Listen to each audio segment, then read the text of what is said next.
As of February 24th, 2024, I have finally hit 1,000 subscribers. Huh. 2040 came much earlier than expected. You're a real one if you get that. Oh my god! I am so genuinely thankful to get here. Here's nothing. Mr. Beast can sneeze and get 1 million views from it. But hey, 5 years making videos, I'm glad to finally hit what was my big end goal, 1K. In honor of that, here's my top 60 favorite characters. Why 60? Because the requirements for the character list is extremely strict. Step 1. Exist. So this is, unsurprisingly, the hardest video I ever had to make. Characters to me are the thing I look for in fiction. Hence why a lot of my early top 10s are character themed. I have so many characters I like, I generally make the top 150 and still make them hard cuts. But it needs to be done. The world will not be whole again unless I know some random guy's 36th favorite character of his. Listen, this is such a big video that I gotta take a page from cinematic classic Poppy's Playtime and chop it into 3 parts, each covering 20 characters each. All 4 of the media is eligible. 1 per series, all that fun stuff. Oh, before we get to this proper, I need to talk about the sponsor. Yeah, big thing I have a sponsor for all 3 of these videos. Yeah. These 3 videos are sponsored by this image. It is I, the chameleon! So we're starting us off with a character you either fully expect to be on this list, or never in a billion years thought would be anywhere near their character list. But once I say their name, you'll know why they're here. And yes, I do mean say their name. Yum, yum.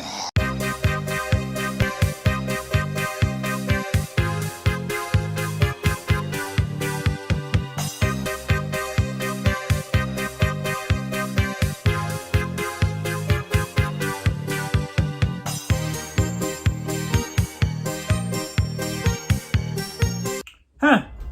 Why would a guy named Stripe possibly like this character? There's so many possible reasons. Okay, yeah, let's get this out of the way. Shockingly, no one's ever really questioned my name. The squid part I'll get to later. The Stripe part, well, backstory time. Imagine, if you will, this old decrepit man before you as a child. He's at a friend's house. Yeah, that's how you know I was young, I had friends. And that house was a Lightning McQueen TV. And on that Lightning McQueen TV, was playing Gremlins, which, on all accounts, is a horror film. And then there's Stripe, who, on all accounts, is a pussy. Quite literally everything scared me back then, from spiders, giant monsters, to gore, to Oompa Loompas. And the evil green kill monsters were not an exception. Gremlins terrified me as a kid. There was one little note there though. I really loved this film. Usually, if I was scared of a thing, that means I hated it. I couldn't watch the first Toy Story until I was like 10, fully got over Sid. But 8-year-old me was instantly struck with these green chaotic lizards. Mostly because they were, well, green chaotic lizards. Despite being scared of them, I was intrigued by the Gremlins, with my biggest obsession being Stripe himself, since he was a leader. It became the thing I watched every Halloween, and when I was trying to think of a name, I wanted something quick, snappy, that stands out, and was referenced, but not something too tied to a series. I usually had to scrap my original idea, and of what I could think of, Stripe rose to the top. And the rest, they say, is history. 100 sit-ups, 100 push-ups.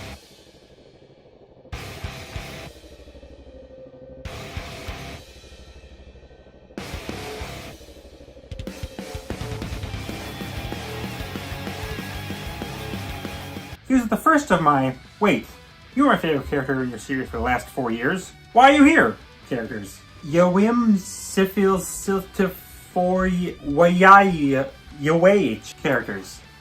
Much catchier title. For the longest time, Genos was my favorite character. In fact, I love the show in spite of Saitama, not because of him. I just thought Saitama was a boring protagonist because of the whole beats everything in one punch thing. His overall monotone voice and lack of real effort or care throughout the series really made me write him off as a boring Mary Sue-esque character. But then, Danny DeVito, Doc Giff.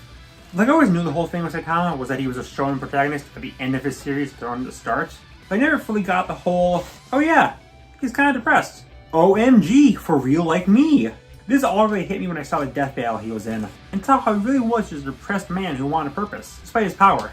Really, all you need to do to be my favorite list to be brutally murdered by Popeye. He's constantly under the pressure of being the best, knowing that he will never struggle at all. That hit me as hard as his serious punches. I too am perfect if you ignore all this. So I relate. No, but struggle of not the standard, you'll never be good enough, but you're too overqualified. That kind of humbled me a lot. Like, you don't want to be perfect. So that's boring. But also Saitama was really funny, and even though he can beat everything in one punch, man, the fights are the coolest thing ever. Caillou, we had our hiccups, but you really made something of yourself. What's with the attitude from this lost child? Oh, really? You sure you want to put a label on it?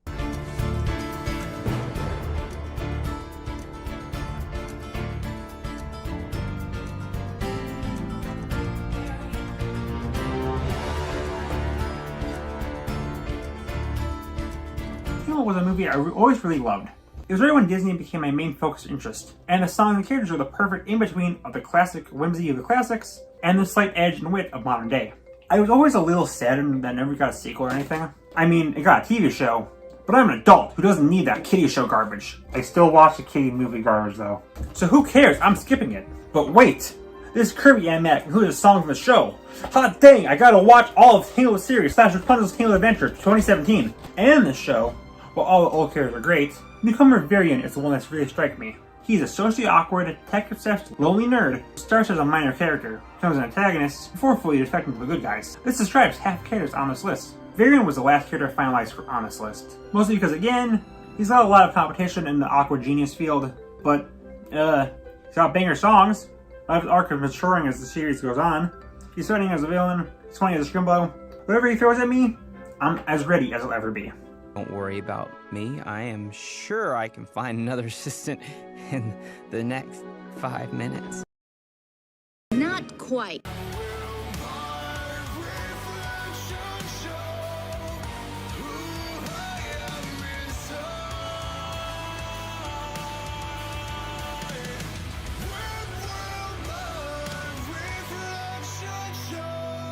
Riots have been caused by one simple question. What is your favorite Disney princess? You must have one. If not, both your parents will leave for milk, and you'll be barred access from heaven. I'm so cool though that I've been sent directly to super heaven though, because I really have trouble picking my favorite princess. After tons and tons of debate though, yeah, I think it's Mulan. Disney has been trying more and more to make our princesses more active and capable, but Mulan really kicked off this trend long before it even was a trend. She's not the first to try and take things into her own hands. She's the first to do it, and I can immediately undermine. God, my dad's a weak little birch who's gonna go to war. No, be a man! Mulan's a very powerful story of never giving up that I swear influenced me, at least subtly, throughout my life. Even after being left to basically die by her own friends in the snow, Mulan still manages to pull through and stop the Huns, gain their trust, and save China. But that's far from her most impressive feat. She's somehow able to survive Mulan 2, and not having immediately yeet her out of the list. That's how you know she truly brought honor to her family. And her cow. Who I am inside. Beauty and the Beast was an extremely important film to me. I pretty much brought that DVD everywhere with me. I knew all the songs by heart, so of course, a character had to land here. There's so many options. Belle was in contention for my favorite Disney princess. Beast is a shockingly deep character. Lumiere is my mom's favorite. Cogsworth is very underrated and shockingly funny despite being a straight man. And Gaston is a misogynistic, abusive narcissist who starts a riot for his own ego. Well, we put it like that. It's about time you got your head out of those books.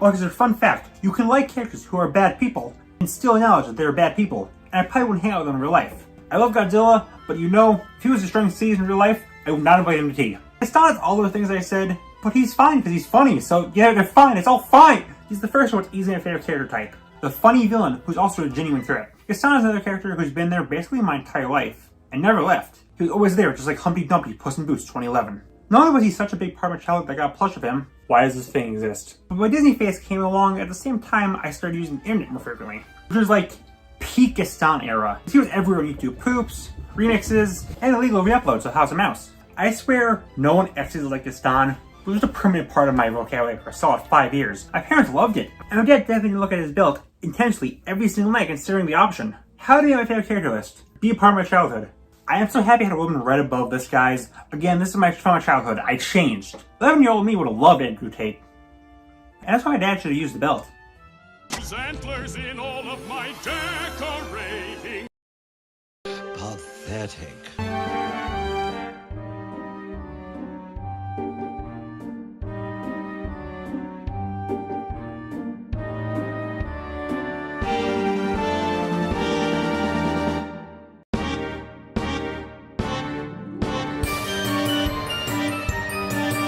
unlike Beauty and the Beast, Little Mermaid really wasn't a super part of my childhood.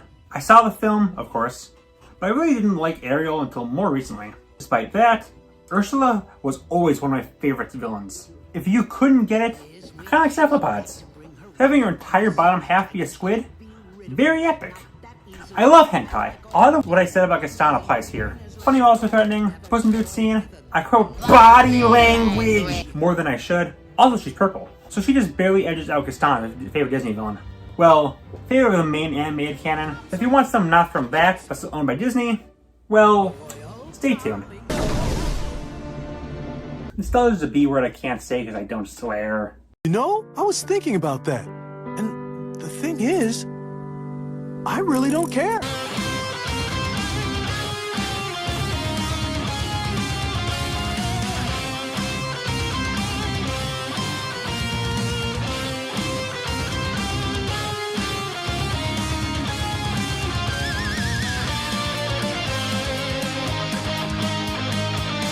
So despite being known as a CN guy, I actually really didn't like a lot of CN's early work as a kid. I watched the occasional show here and there, but I was much more Nick and Disney.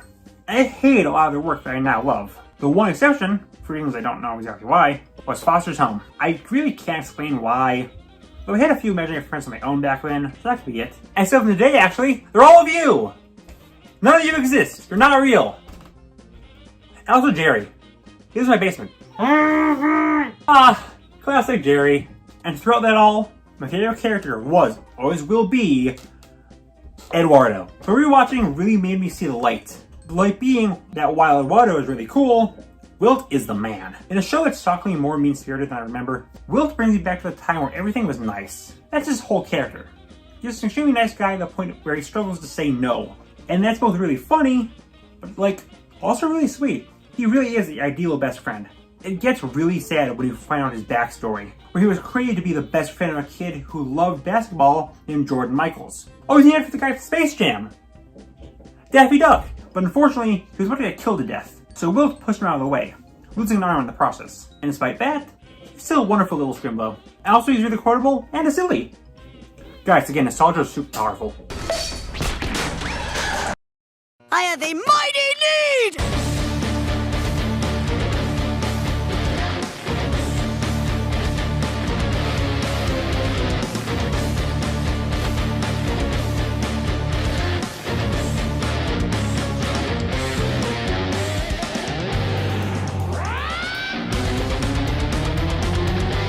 Zim is the exact opposite of Wilt in every way. For one, he's green, which is the best color.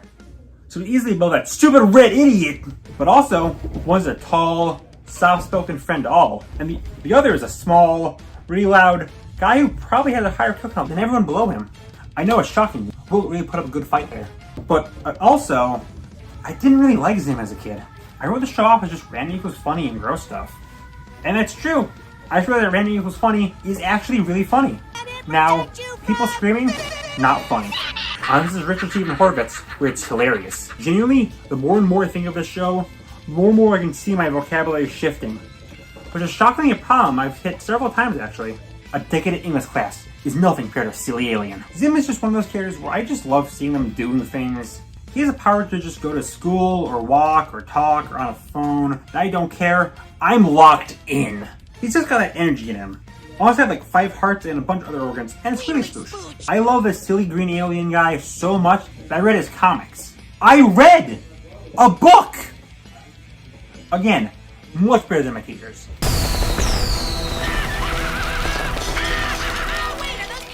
I'm, actually genuinely sorry about this one.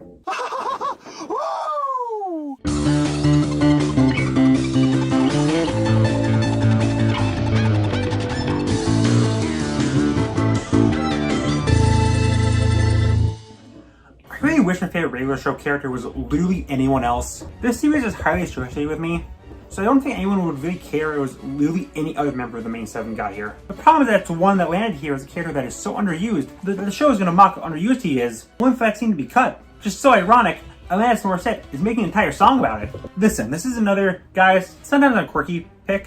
Whenever I watch a regular show, if I was on screen, I'm happy. It's just a character I'm always happy to see on screen. You all have that one character, right? The relatively underused one that you just like seeing.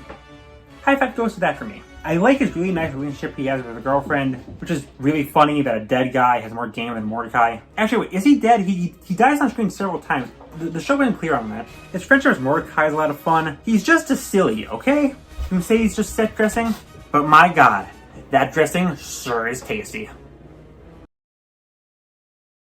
I demand to see High Five Ghost's penis.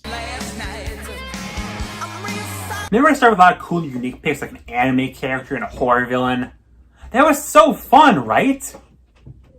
Here's the 8th cartoon character in a row. I just want to show you something. 5 o'clock, got a call to go playing at the skate park down by the mall. But my mom says I gotta prevent hostile aliens from annihilating us all. With the strength of 1,070 men, I guess I really shouldn't complain. Still, I wish I could go for a walk without a rusting in the rain. It's enough to fry my brain. So welcome to my life as a teenage robot. The story of my life as a teenage robot. My teenage robot life. I complained several times that, despite how popular Jenny is as a character, her entire series is shelved in terms of discussion. Mostly because people only know her for porn, but whatever. And while that does suck, I mean, at least it happens with a character who's super heckin' based. Teenage Robot is a show I only watched a little bit back in the day. For rewatching it last year, I am shocked how much I remembered. So many scenes had me like, wait, it's from this show? A freaking core memory was unlocked by watching it. And I think a lot of its staying power, for me, came from Jenny herself. She's everything you could want in a protagonist. She's funny, she's snarky, she wants to help other people, but also wants to live her own life. And nowadays, her struggle with wanting to be someone her mom refuses to accept hits much harder than it did 2 decades ago. Also, she flies and shoots lasers, and it's cool! My goal with my top 35 shows list is to get people to watch these shows on the list. Of the 4 I've done, I've gotten 3 people to watch Teenage Robot and nothing else on them. So, you know, this is a sub-special, going with the viewer's choice here. Whatever it is, I can handle it. So, have you heard of the new trend sweeping the nation? It's called autism. I may be of assistance here.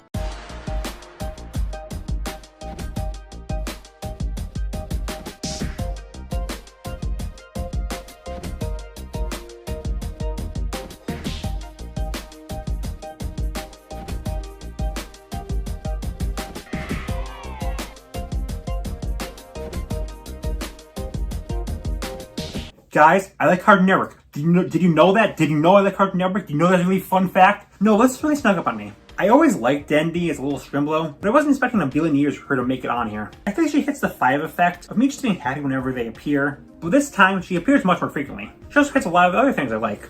She was awkward, smart but naive, has a bit of a rude or morally weird streak since she threatens murder a lot, but at her core is a good person. Green, and has autism. Guys, trust me, it's not confirmed, but I can smell it! Huh, wonder if there's another same character that fits that exact description. Again, I'm just happy whenever she's on screen. Okikyo really is one of the best mixes of humor and story in Western animation. I feel that's really overlooked, and that comes out greatly with her. Thanks to her really monotone voice and limited social skills, tied in with this world being a little racist against Kappas, I don't think that gets enough attention. She's silly, okay? Shut up. I am uncomfortable. Please stop. You're all wobbly and giggly. I don't like it.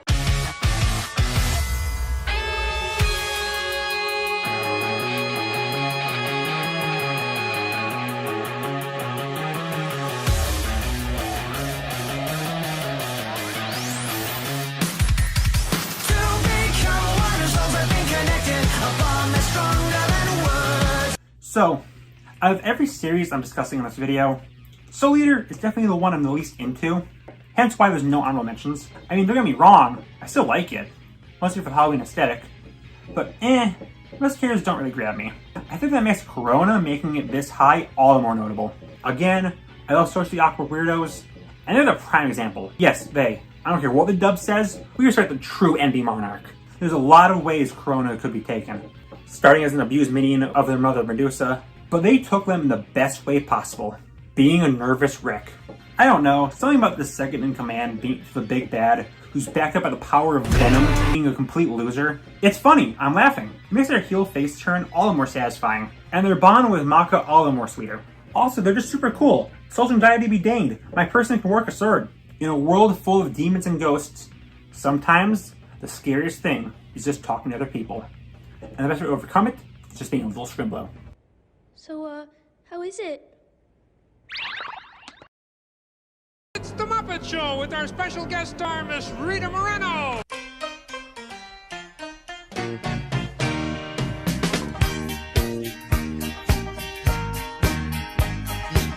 It's time to start the music. It's time to light the lights.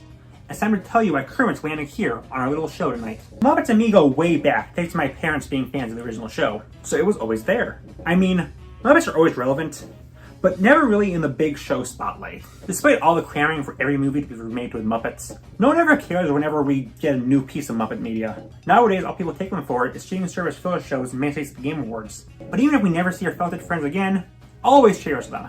And above them all, Kermit. Why him above them all? Because he's a frog. Well, there's more. I think Kermit is the perfect middle ground of what you want in a mascot. He's nice, he's outgoing, helpful, the perfect best friend, but he can also be dry, sarcastic, with emotion, and very blunt. He's a perfect in-between of Mickey and Bugs, while still being his own distinct character. I mean, there's a reason any game legally cannot be considered a success until someone mods Kermit into it. He's got a charm no other character in his whole ensemble or anyone else has. Even if we never get more Muppet media, we have so much that shows why Kermit will always mean the world to me. Maybe one day we'll find it, that rainbow connection, but for now, this lover and dreamer is moving right along. Yay! I've noticed you're watching.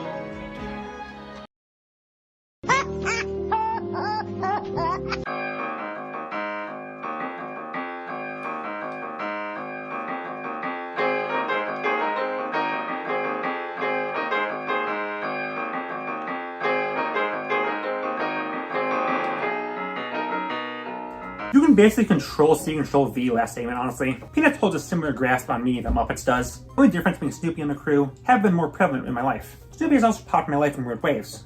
My favorite Christmas decorations have always been this Peanuts nativity set I have. I once had a goal to watch every Peanuts special, which I succeeded, on top of watching the main ones every holiday. The Snoopy ice cream bar is the actual best ice cream ever made. It's literally just chocolate and vanilla ice cream twist in novelty form, and I curse the man who decided to discontinue it to the deepest pits of heck.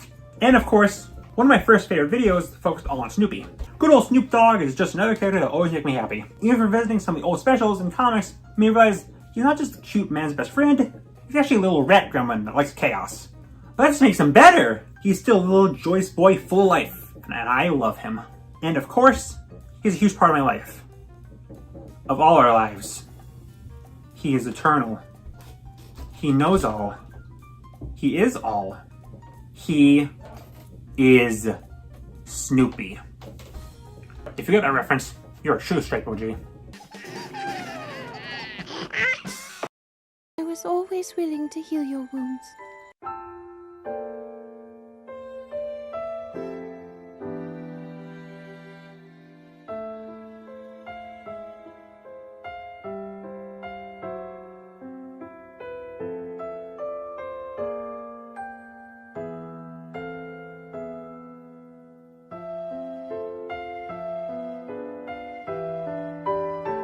It feels weird to pick a more minor character as your favorite. Even in a series like Zelda, which only has like 4 or so recurring characters, it's even weirder to do that when said character is dead for most of their appearances. Despite that, Mipha still stands above the Zelda crew for me. For female characters, I realize my favorite character type is the one who's extremely sweet and kind to everyone they meet, even motherly, but the second the thread is around, they can prove themselves as super powerful while still keeping that sweet side. Mipha is the first example of that, and it simplifies it better than any version of Zelda. Her crush on Link is super endearing and shows an almost dorky side to her beneath her being a warrior. It adds so much tragedy when you realize, oh yeah, she was planning on proposing to Link soon before she was killed. And despite that, she manages to help beyond the grave thanks to Mipha's grace. This is also why Age of Calamity is better than Breath of the Wild and Tears of the Kingdom. Because Mipha doesn't die, baby!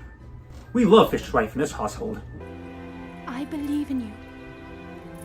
Now, shall we try one more time? Get a load of this!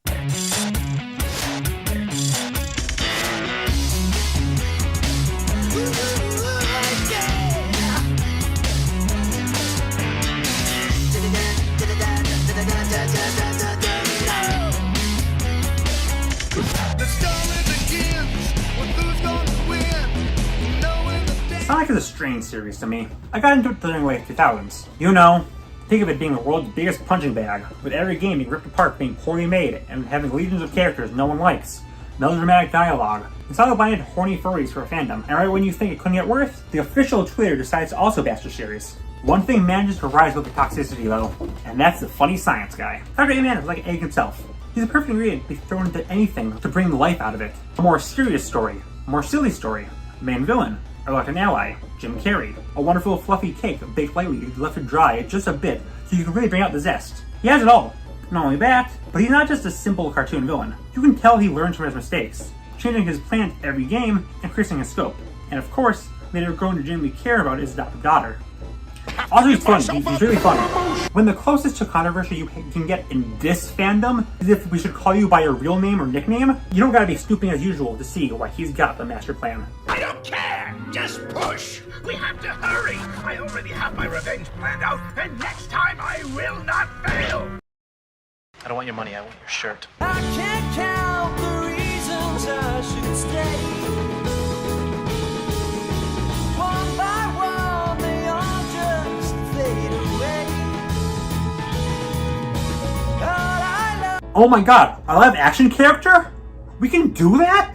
Well, yeah, don't get used to it. Though there were a few in contention, Abed rose to the top. Why is that? Well, it's canonically autistic. Let's go! Abed manages to balance out a lot. He's a loser, he's funny, he's hard of the group. He's both shockingly popular in school, while also being constantly looked down upon, and he does the scientifically impossible, having a character who speaks in references that I don't want to kill. Honestly, Community is just a really good show, and that's all there is to it. Abed's the one I quote the most, plus being the funniest and having some really touching moments. He's cool. Cool. It's terrible. On your Sunday clothes, there's lots of world out there. Get out your brilliant teen and dime cigar.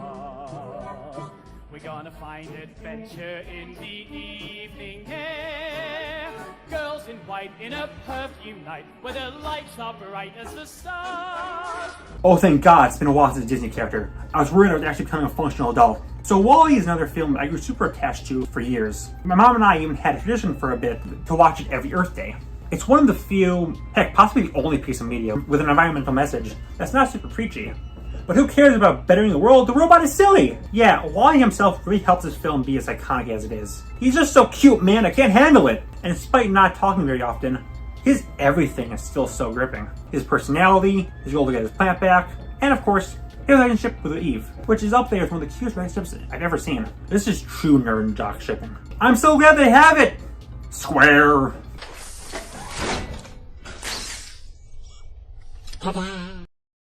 Well, look!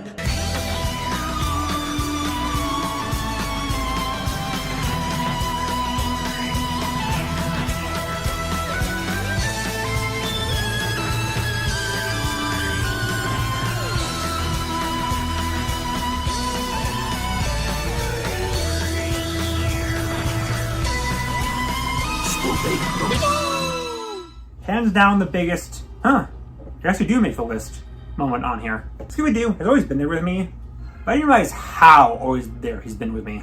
The first movie I can remember seeing was a live-action Scooby-Doo movie. This explains why I'm so critical of the film. I started with too high of a standard. I rewatched Cyber Chase and Witch's Ghost to death as a kid too. And honestly, as someone who was, as established, a pussy, I think Scoob and the gang really helped me get over the horrors. That serial killer wasn't a bad guy, he's just a banker who was upset about people stealing his pens. In fact, Scooby and the gang constantly pop up in my life looking at it. Like in 4th grade, I think. On the very first day of school, I broke a bone just by laying funnily before I even left my house. So all day, I was stuck in my room watching nothing but endless Scooby reruns. It was comforting knowing even at one of my lowest points, man's best friend is there for me. Every piece of his series is rewatchable to me.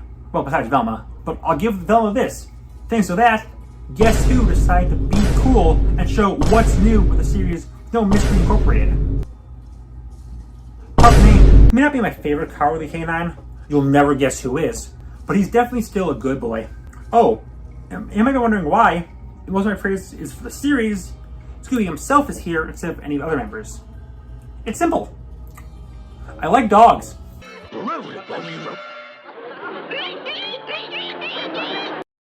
I claim this planet in the name of Mars.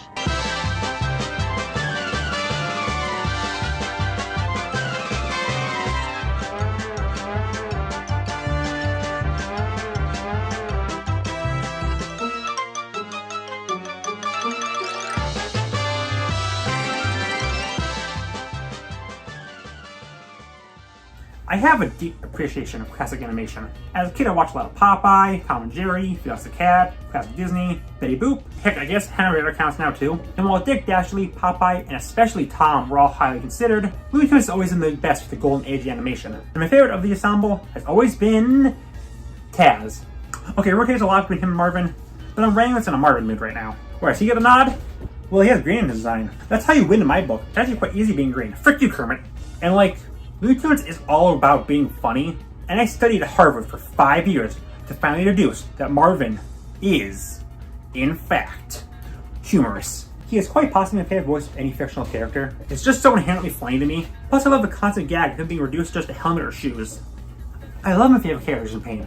He's got a lot of my favorite shorts, and I watched a lot of Duck Dodgers as a kid, where he was the most recurring villain. Something about his design from the blank, soulless eyes to the tutu is really cute, and one of the most standout alien designs in anything. And his politeness and affability, even when trying to destroy Earth, is always great. Marvin would definitely be higher if modern Looney Tunes actually used him. Despite being the third most iconic character in the series, he's been constantly given bit roles recently, meaning he only really get here. Still, frick Ray William Johnson, this will always be my favorite Martian. You have made me very angry. Very angry indeed. I am your biggest fan.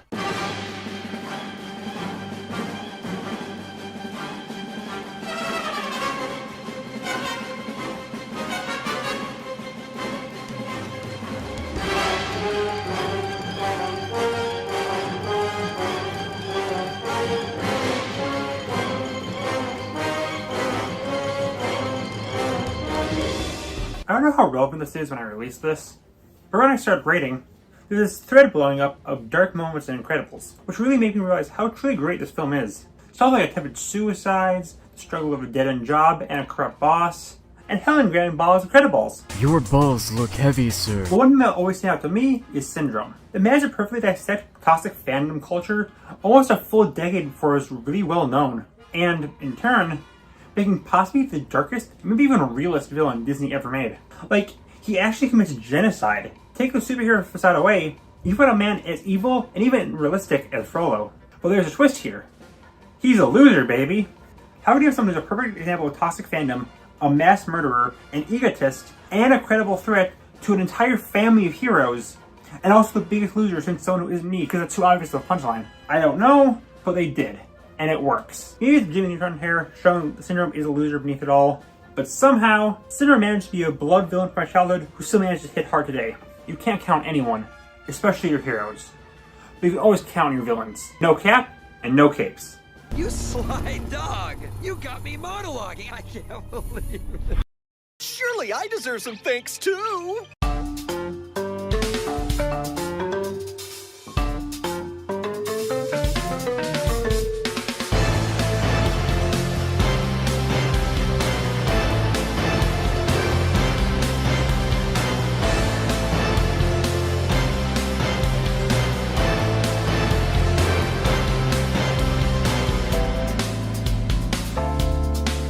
I was completely taken aback from the assassination classroom when I first saw it. I wasn't entirely sure what to think as we started, but as things continued, things fell into place.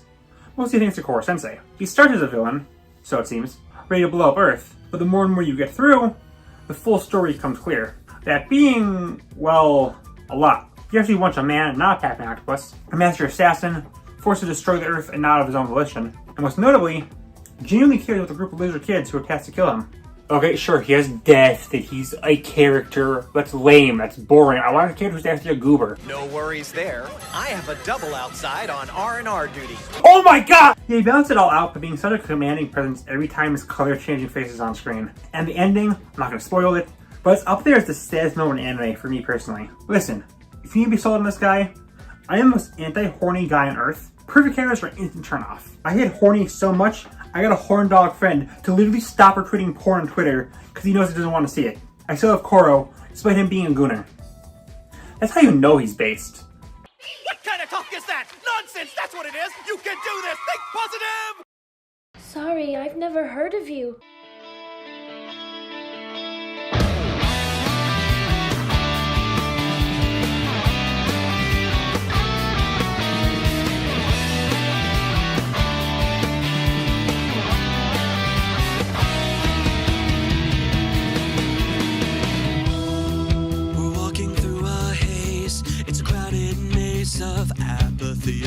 took me a long time to finally get into anime. I dabbled a bit here and there, but even after deciding to finally give it a chance back in late 2019, it was still a rocky relationship. That is, until I saw Full Metal Alchemist. It all clicked. It's such a nice, wholesome story about two brothers where nothing bad happens. Actually, this is boring. Quick, etch, draw the man in a robot suit. Jokes aside, my favorite Full Metal Alchemist character bounced around a lot, but Alphonse Elric rose to the top. I don't know why besides, well, he's nice. In a world where the good guys are kind of questionable, it's good to have a guy who's just pure good. Of course he has a tragic angle too, being just a boy who got his soul stuck in a metal suit, an idea shamelessly ripped off later by Scott Cawthon. Those are nice cats, so true, bestie! There's just the fun contrast of this big, threatening suit of armor, contrasted by the sweet little angel inside of it, who's still fully capable of throwing hands when needed. Yeah! His English voice actress is the same as Crona's. This is the only same voice actor on the list. I will literally explode if I don't tell voice actor trivia. I'm sorry, okay? I'm sorry. What else was I supposed to do? She's hurt pretty bad. Hey! You're saying you have a favorable impression of my physical appearance?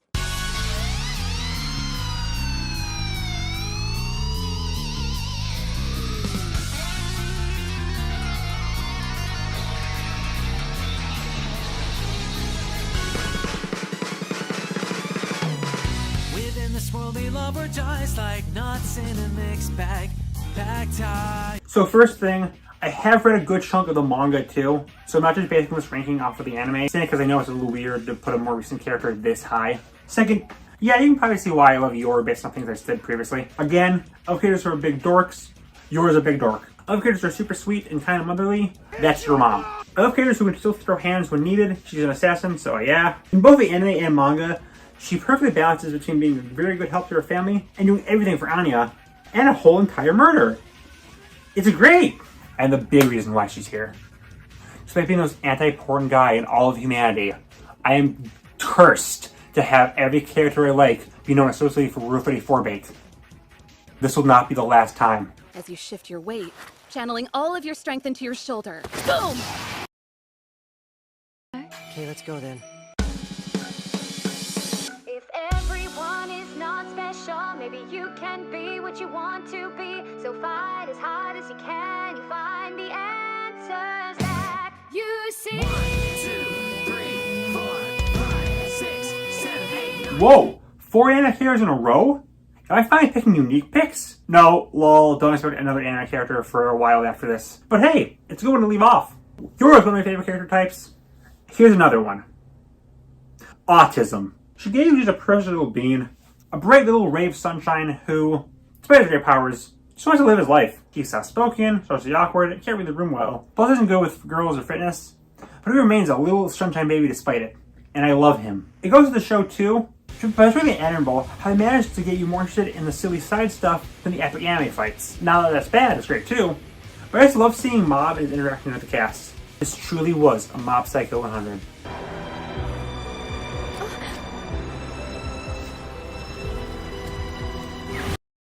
Extra thick!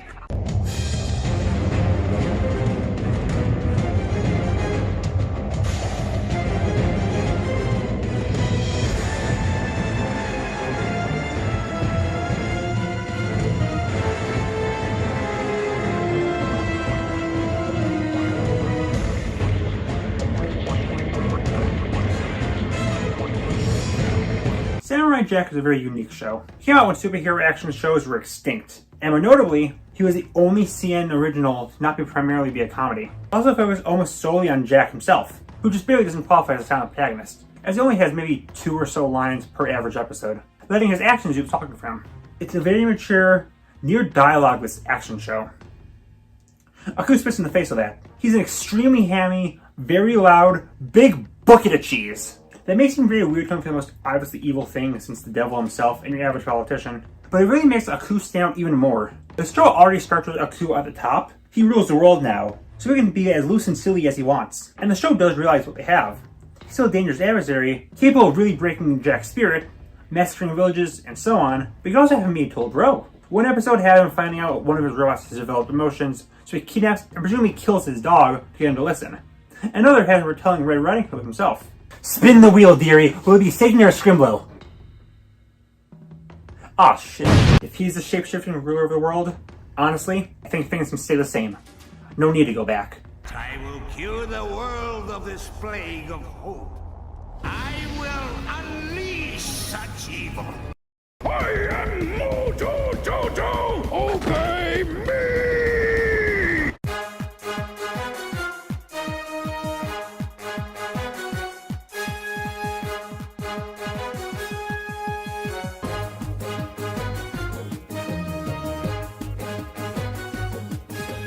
That's right, a bunch of really well-written, complex anime characters, an objectively better, more fleshed-out Saiyan villain, lose out to the funny monkey. Nostalgia is a powerful demon, but the funny monkey has a reason to be this high. It's because he's a funny monkey. Well, if I had to pin down to one thing, his way of speaking. Everything he says is straight and to the point. He does not repeat, reiterate, or resay all of his points, his messages, or sentences. Mojo Jojo does not linger on the meaningless meaning that lacks meaning.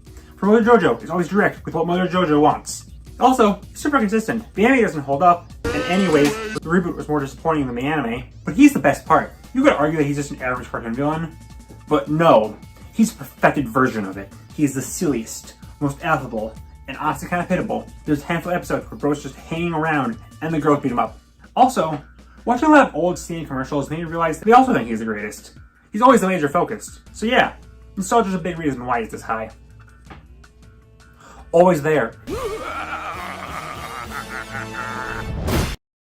It's not my name. I'm just letting you call me that.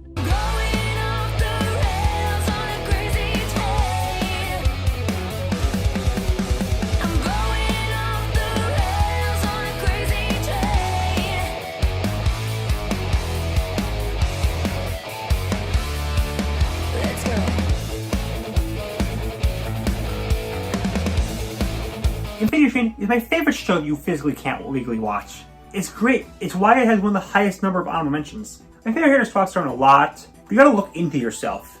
See your reflection. And Randall Lake is pretty epic. I don't know and watch this know what the Lake is, because this one wants to obscure things on this list. But go watch Infinity Train. Being the main character of my favorite part of the show definitely helps her a lot, but also, like, Punk Woman with a metal cap. Pretty cool. Even cooler than that is just her entire story. Starting as a mere copy of Tulip, she decides to find her own path. It's just like me. My reflection also left to find a purpose. Actually, really left don't really like you. Ah! Anyways, she does this by trying to set a full new identity for her, against what society says she needs to be. She grabs the wheel and takes the train off the tracks. Metaphorically, I probably shouldn't use train metaphors for this show. And in combination with a really cute relationship with Jesse, they just want to hold hands! Let them hold hands! Why is this the second time this has been on the list? Also, she did this. And people say Saiyan lost her edge. They're right, because because the whole you can't watch this anymore thing.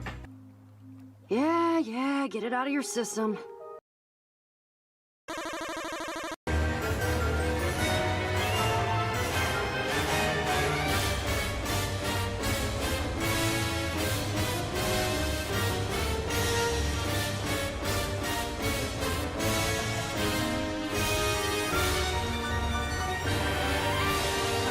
I want to make a video in this game, so this will be a shorter segment. Shovel Knight is a game that means a lot to me.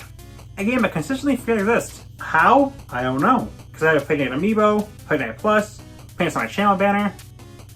Guys, I like Play Knight. It's funny because in the original game, there's not much to him. He's mostly just a boss. Then his expansion came out, and oh god, oh frick, he's a loser and a simp and a dork and my friend. Play Knight so desperately wants to be the big evil villain, but he's a loser. But how he managed to actually do pretty well, he gets the souls of the other Order members, and he gets a girl. Which is good, because Mona is also a little scrumpy. But despite that, he's a little dork who can dance and struggles to talk to women. He's cool, he's silly, he's the best part of the game. Don't at me.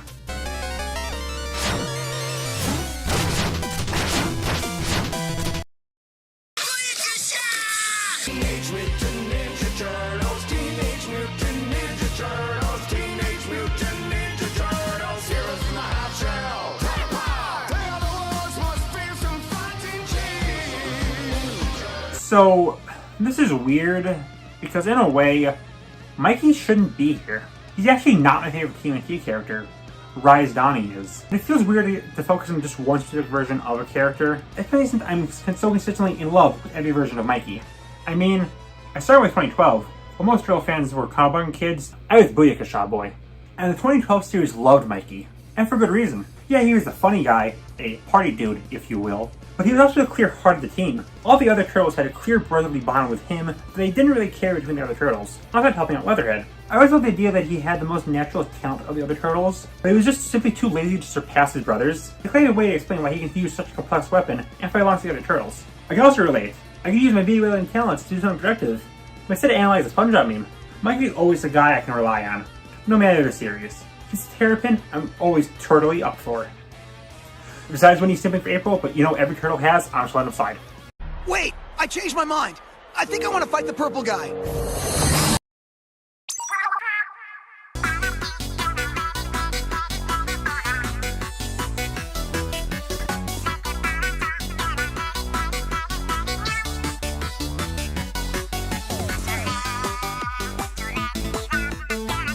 You've probably noticed a lot of these are me loving the series and attaching it to a character. And this is the most obvious one. I've tried to hide it, to bury it, to run from my past. But it must be said. I like Splatoon. Okay, I discussed the stripe part. Why is my persona an Inkling? Because when I was being more active on Discord, I happened to be using the Splatoon icon I made on some random maker. People kept referring to me as an Inkling, so that icon just kind of stuck around despite me intending to be temporary. This was also when I was trying to make my YouTube channel, and the icon stuck there too. Also, Splatoon was a very important game to me. My brain chemistry was altered completely by the first 2 games. I genuinely could not do anything without thinking of them. I doodled little Inkling squids whenever I wrote my name. Then if you cut my head open, I die, but my brain would be a squid. And if you cut off the squid's head, you probably wouldn't appreciate that. So, that raises a question. Why Callie? Well, I love all the idols, but she rises to the top because, well, she's one of the original too, so bias. But also, again, I love characters who are just nice. Even when losing, she'll always thank her fans. She's always the one to make the corny jokes. Her smile is infectious, and all of her costumes runs the full gambit from cute to cool to I want to hug you so much, oh my god, I love you, to she is serving! Her losing the Splatfest is more rage than any wrestling match. She is too silly to lose. She's kind of the perfect character to mark my halfway point. Also, she's easily the most looted character in the series, known for porn, even though I love her for reasons that have nothing to do with that, and I know people have registered that. Again, the curse.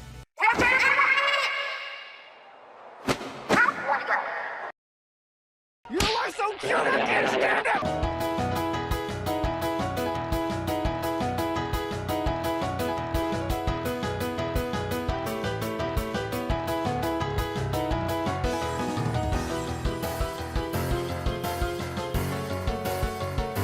I dove into Wander and ripped out his gooey insides and detected him piece by piece in my video on his show last year.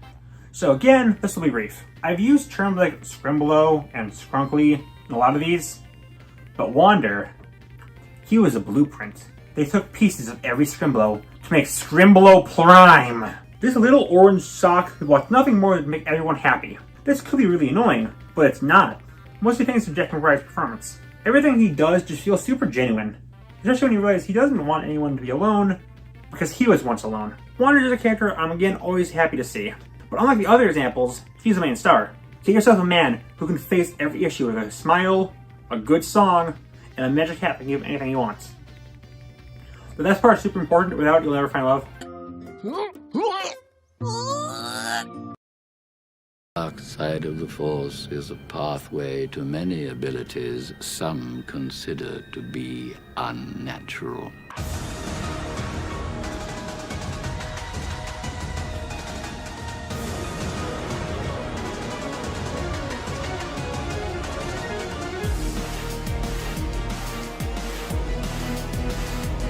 The Star Wars fandom has made it clear that there was actually no balance within the Force, and everyone hates everything about the franchise. However, 2 things remain consistently good about the franchise. The music, besides Rise of Skywalker, and Emperor Palpatine, besides Rise of Skywalker. When you see this guy, you know exactly what you're going to get, and it's going to be great. Pure, utter cheese. Just the most delightfully evil cheese. No matter if it's the movies or the shows, his actors always give 100% for every line, really helping him stay in my mind. My guy made the prequels actually fun. Ironically, but still, it's almost enough to help you overlook, but he's responsible for literally every single bad thing in the series. But hey, girl boss gotta go, boss. No matter where we are, far, far away, I'm always joining the dark side. Unless it's Rise of Skywalker. Why You do are a that? Also, our friend Gunn, who's doing the thumbnails for this list, was really baffled by seeing Palpatine on this list and thinks he's the one who stands out the most. So the educator on this list is a main villain of the biggest franchise in the world, then No.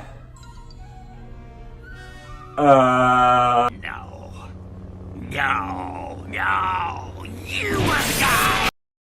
Of course, once the sun goes down, we're doomed.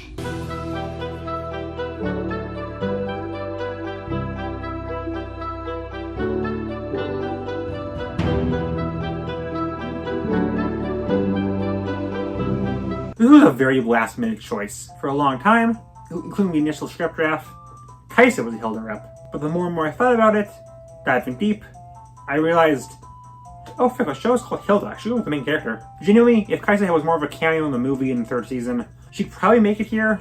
But for now, let's talk about Hilda. Hilda is just among the best anything in a recent cartoon.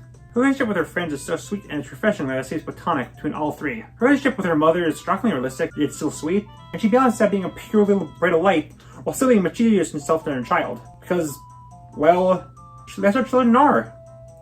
Little rat demons. Hilda is another thing getting its own video, but go watch Hilda, it's great, and it's my favorite show. Or is it? It's not, it's on Grandpa. Cozy in here.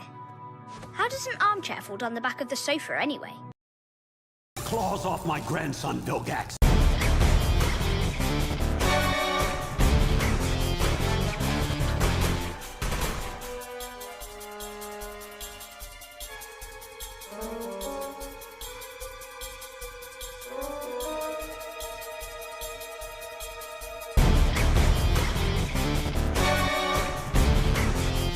The initial hook of Ben 10 is of course all the aliens. All the wacky things and fight scenes that come from them. What got me to stay though was Ben's grandpa, Max Tennyson. He starts the moral side of the trio in the classic series, which is definitely needed with Ben and Gwen constantly at each other's throats. As it goes on though, it becomes apparent that Max is a little sus. Something he's not telling. The thing he's not telling is that he's banged 2 aliens. Yeah, so Max goes out from the angel on the cousin's shoulder to like, the actual coolest person ever? Once his secret is out, not only does his weird behavior make sense now he can also go, well, to the max. There's something with Tennyson genes, man. This is an old man who can carry these giant pods 2 at a time, with more guns and nuclear explosives than the entirety of America, and body aliens, and even a freaking hybrid commander. Bro, frick the Omnitrix. Max is the strongest person in the galaxy.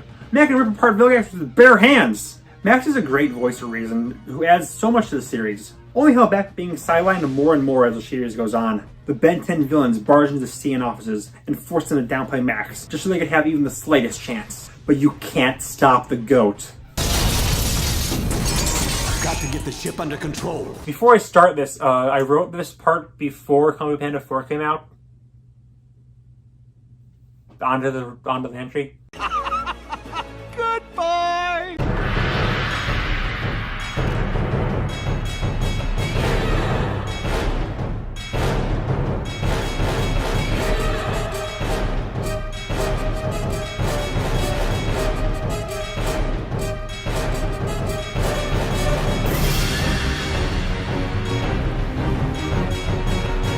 We started this part with a black and white animated villain who commits genocide. And we're going to kind of maybe not really shut up end this with one who does that too. Except, this black and white is a lot more gray. Well, no, not by much. He's still a monster. A peacock monster. Monster Cock. The first Kung Fu Panda film, while great, was just really missing genocide. Although killing people isn't the only reason he's here. Shen's story is actually pretty tragic when you look at it.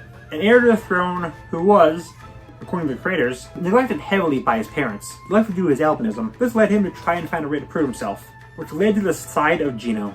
It could be easy then to have him be this big, intimidating villain, and he is, but something about making him a frail little peacock really makes him stick in my eyes much more than other villains in the series. Don't worry, the Christopher Walken leader put up a really good fight. And, as many brought up, he very well could be a warrior of black and white who led to his own downfall, referring to his white feathers, and either his black soul or burned feet. Despite all of that though, he gets a few genuinely funny lines to make all the stupidity slightly amusing. As entertaining as he is evil, Shin truly made a mark on me, and this franchise as a whole.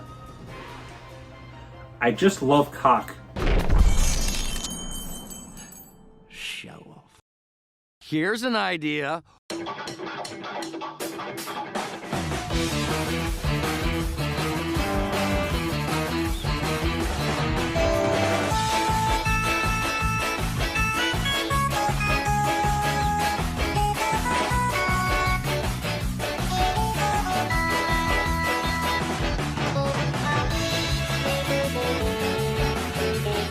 Holy fuck, something for adults? I didn't know I was allowed to like those. Yeah, I'm making this before my big adult cartoon watch through, so I'll assume this list will look much different next year. But for now, while I haven't considered a few for this list, Todd Chavez from BoJack Horseman is the one. Not a bad one to have. Because, well, he's just a little guy.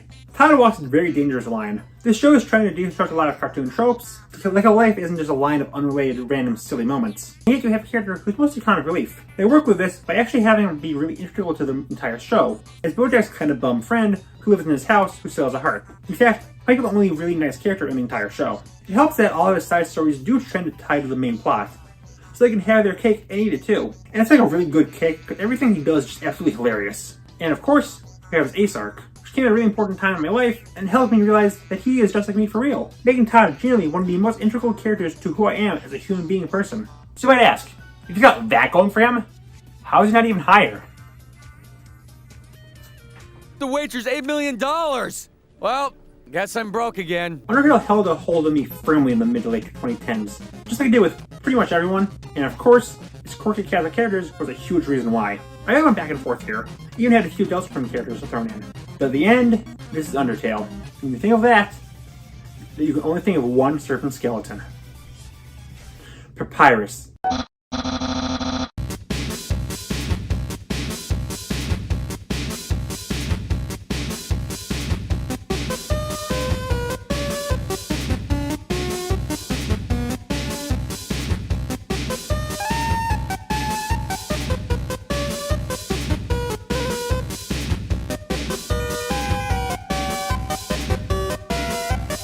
Something that makes Undertale stand out so much is the various roots you have, and how that changes your views in every character. While everyone talks about either Sans or Asriel, Papyrus is arguably the most varied overall. At first glance, Papyrus seems like a goofball, a wingnut, a knucklehead and a Statatron. I mean, he is.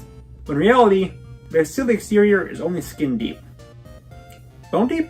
He seems like a self-centered, easily angered dummy, and those are there, but really, he's the nicest guy you'll ever meet. He's the only character in the game who doesn't destroy your soul if you lose to him, instead of just simply detaining you into an easy escape room. Even when faced with his own death, he'll tell you he knows you're not truly bad, and that you're still friends. Despite all of his showboating and his really cool attacks, Papyrus is just a big bag of bones and boisterous goodness. I couldn't think of another D word, I'm so sorry. Also, he's funny.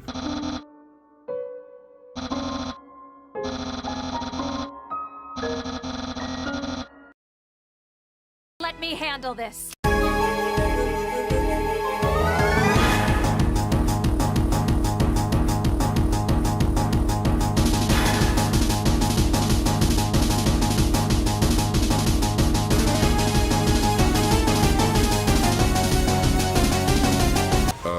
I can explain. Okay, I talked about being cursed with my favorite characters, but nothing says that more than this one. For Yor and Callie, people can like them for normal reasons, but every time I say I like Cynthia, I get side-eyed. But I swear it's innocent! It all started when I was born. Plus 8 years. Throwing Down was one of my first games ever, and while I'm now very well aware of all of its many mistakes, I still loved it, even though I was bad at video games. Some things changed, some things stayed the same. Kept me going though, but I felt like Cynthia was always there to guide me. Whenever I entered a new town, I always felt like she was right there, ready to take me by the hand and show my idiot toddler brain how to catch an Easter Island head. It helps she's just genuinely really kind. People tend to overlook her personality, but in both the games and the anime, she's kind of a loser like you, Eddie.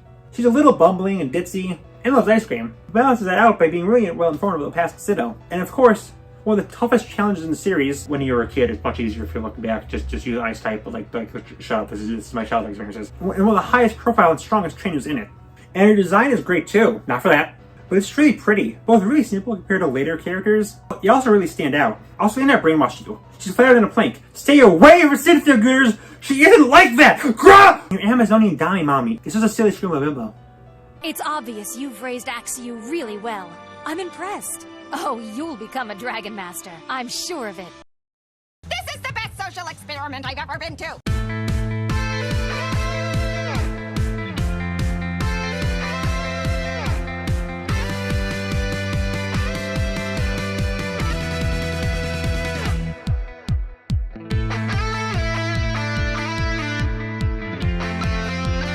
So if you're watching this video, you've no doubt seen my autism video at this point, where I dove into a chapter. While I was mostly positive there, I was critical on a few things, and making that made me realize she isn't perfect. So I dropped her lower than she originally was on the list. Yeah, now she's only number 21 out of 5 bazinga alien characters in fiction. What a massive blow. It helps that other problems with her are exclusively on the heads of how people treat her, not her herself. It's so relatable. I am also completely imperfect with a lot of trouble with being people around me. Also, she's autistic. Join the club. So yeah, anyways, I think that what's so special about Entrapta is that when I first started this show, I actually didn't like her. I thought she was kind of annoying, actually. Heck, this whole show had an uphill battle for me to get to like it, since I was expecting just some random girly garbage. But not only did the show fully grab me, Entrapta came into her own. In the beginning, she was actually fairly reserved, but as we go on, we see her crazy, wacky, sciencey persona all out. But she's just comic relief. Her friendship with Catra and Scorpia, and her relationship with Hordak really brings out the best in all of them. Especially Hordak, the romance is super sweet. And again, she's just like me for real. I also have hair that has a mind of its own. I was for getting a haircut. It was much funnier back then. Oh no!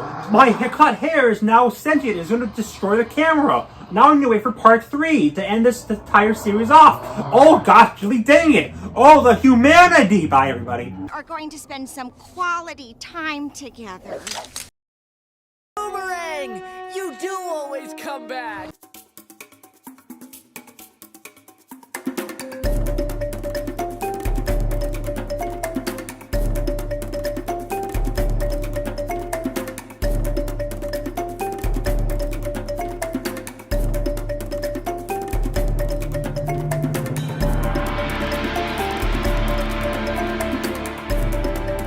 Avatar has such a phenomenal cast of characters, but it's a little sad I only ever see 3 discussed. Zuko for his redemption, Iroh for just being a nice guy, and Azula for being so tragic yet evil. Why are they off in the Fire Nation? I've always been a Sokka guy though. His development in the series is not just extremely overlooked, but it rivals Zuko's. Sokka starts as both extremely cocky and extremely sexist to want to be leader of the gang. He would have loved Gaston, but slowly but surely, he gets ratioed by a girl, and realizes women are actually pretty rad. He also slowly humbles up, becoming a lot more rational, and fully earns being the idea guy of the group, who makes all their plans. You see, that's why the live action version failed. It removed his sexism, and sexism is really important. He's also still a big goof, which shockingly never distracts from the heavier scenes, and in him having easily the best romantic relationship in the whole series. But seriously, why is he the only couple where the two never broke up or argued, or one of them is literally Hitler? And while he starts rocky, just like a boomerang, he always comes back. Water Tribe. Reach for the sky.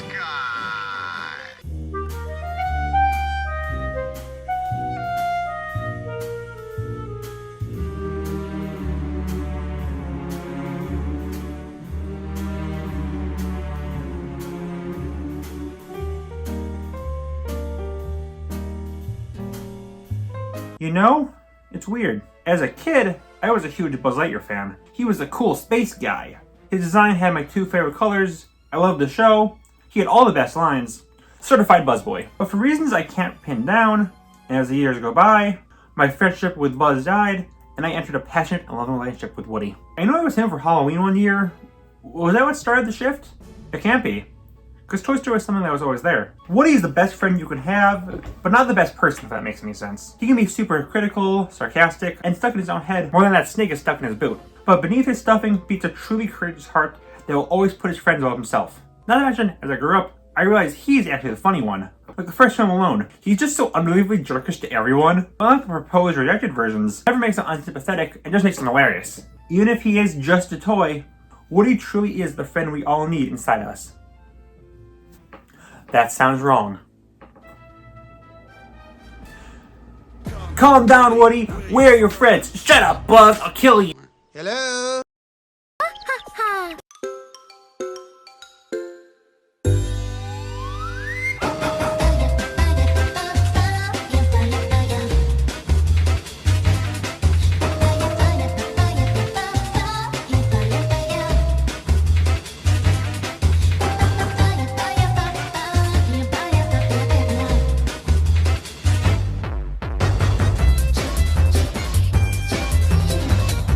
So we finally arrived at my favorite anime character, and easily the most obscure character on this list. I discussed Bocchi in our own video. Even if I physically can't Google her without being covered up by a different character, which is also a really good show, please do not have to kill me. Bocchi is one of the big, just like me for real characters. Social anxiety! Trouble making friends! Autism! Not confirmed. What are you gonna do? Question me? You haven't seen the show, you grub! After only friending her in different classes, Bocchi is tasked with befriending everyone in her class by the end of the school year, or they'll stop being friends. So she tackles this problem by panicking and wishing for God to strike her down. I can try, but I can't be stopped! This came at an important time in my life. I saw it right when I started being more active online, after years of not really having any particularly strong friendships. And seeing this silly little anime girl doing all of this, despite having all the problems, it really motivated me to try and make some friends in college. Then a few days later, the pandemic hit and killed that, but who cares? I put all this effort into a silly little side project I was working on, and tried to see if maybe I could make some friends online instead. I think it worked.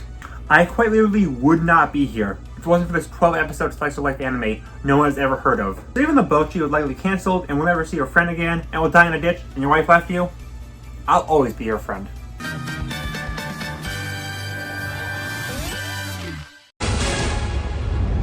Batman Fortnite.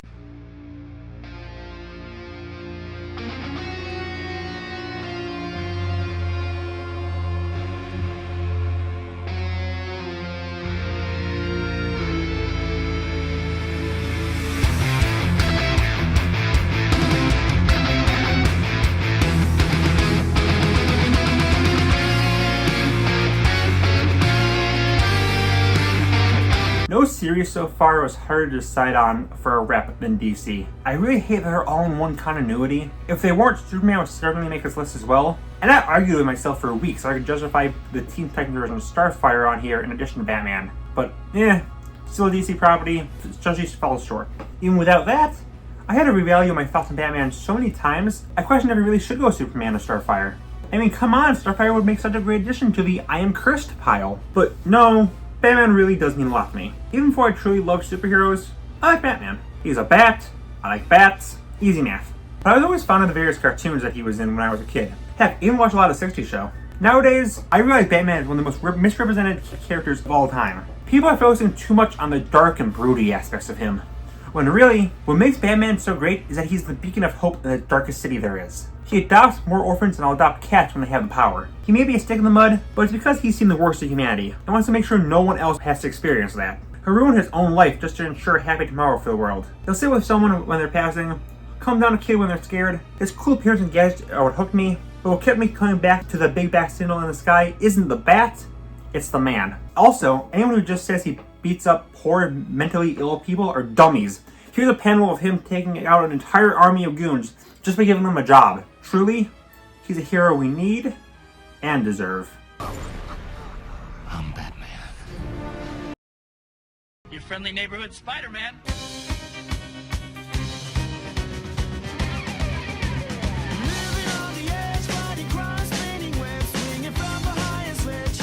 Marvel has a lot of characters I love, hence why it has the most honorable mentions. But Spider-Man kept climbing to the top. I'm going with Stripe. We're taking to cook my favorite meal. Water, a single slice of untoasted bread, and vanilla ice cream. Even more than Batman, Spidey's been everything. A kid, an adult, a pure little being, an angsty anti-hero, the baby with bunch, the older mentor, a clone, a zombie, there's a dinosaur version of him. But despite all of that, one thing remains consistent. He can't be happy. And also that I love him no matter the form. Unlike Batman, who DC has bowed down to a lot of bad face interpretations a lot, Spider-Man's always been there for me. He's always quippy, he's got the cool gut powers and somewhat naive and cocky personality, but none of that matters. What Spider-Man always has is that he's just a great person. He's a hero, not because of fame or power, just because he knows it's right. If only there was a good way to put that somehow. I just can't think of a good way to put it. I prefer when he's just a friendly neighborhood hero. He could be fighting a superpowered evil demon man, and he will stop fighting helping grandma down the street. He can be silly, he can be serious, he will be divorced. But no matter what, he will always be there for you. And I'm arachnophobic, so if he's this high, you know he's got that good stuff.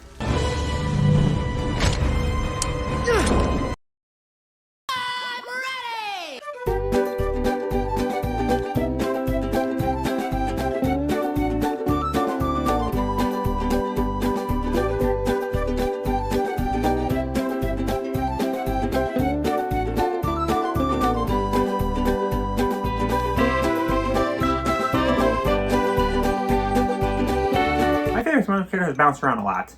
St. Patrick, Plankton, heck, I'd be lying if I said I was not genuinely considering Larry the motherfucking Lobster for this spot.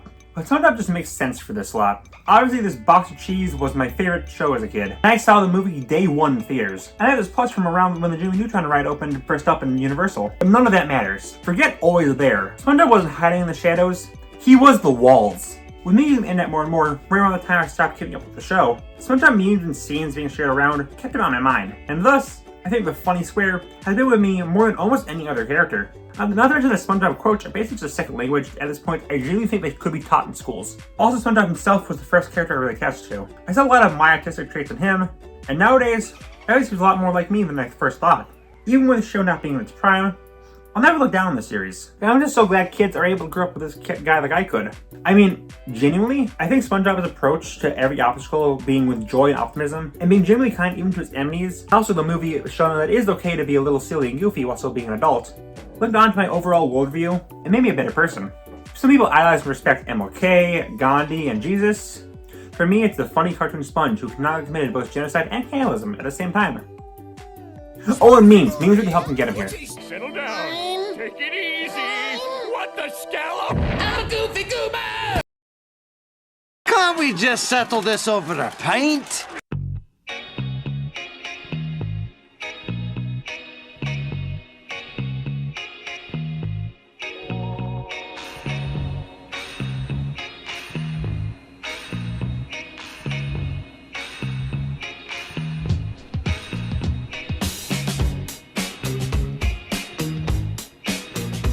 No character has had a more interesting perception of evolution than Shrek does. I saw him born in 1999. I was right there for the renaissance of Shrek. From propelling DreamWorks to being a juggernaut in animation, to irreversibly changing animated films to be a lot cruder, a trend carried on to this very day. Then Shrek 2 came out, and it was the second film I remember seeing in theaters. First was Finding Nemo, which was technically the first 4 films I saw in theaters, because I dragged my parents to that 3 times. Again, The Whip. And that was when you couldn't go to a store without seeing every food product lathered in Shrek's ooey gooey liquids. Then Shrek 3 came out and no one liked it, and Shrek 4 came out and no one saw it, and he just kind of dropped off the face of the earth for most people. I'm not most people. Shrek was consistently a major part of my life that never left it. I wish there was an easier way to put this that maybe like reference like a spin-off of this series, but I just can't think of anyone. Who cares? I didn't forget it, because it seemed like right when Shrek was starting to die in the public consciousness, Shrek memes shot up. Shrek became an overnight meme overlord. You couldn't go anywhere without seeing his beautiful smile and oversized eyebrows, and him assaulting kids. This was a different time, okay? I'm sorry. Shrek was really a different beast entirely from the original movie counterpart, and some people really got into Shrek memes.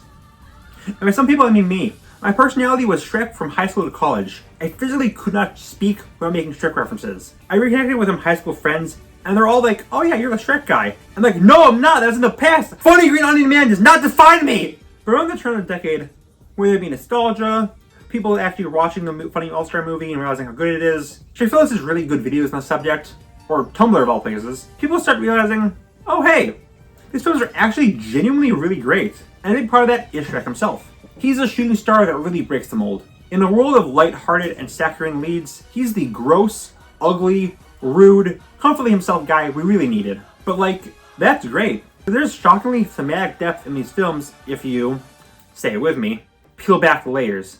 He's the way he is because that's how society sees him. But sometimes you shouldn't change because the man wants you to. Be the best for yourself and your loved ones. Shrek has become a shockingly over-talked about series and character to the point where this is common knowledge. But I don't care. I'm glad there's a genuine love for this franchise. And with the overwhelming success of Last Wish, it's not going anywhere soon. Mostly because all ironic meaning had enough to Toy Story and Cars A Soul for a Soul. But hey, at least it's all over now. Squeeze the jelly from your eyes.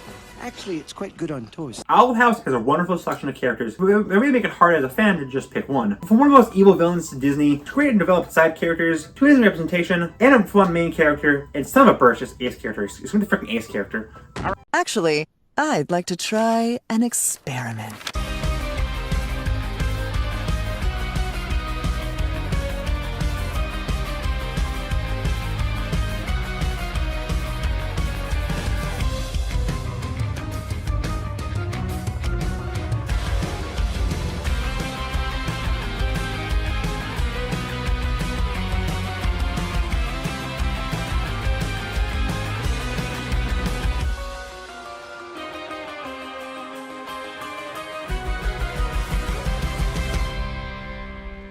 Okay, I take back what I said about Batman.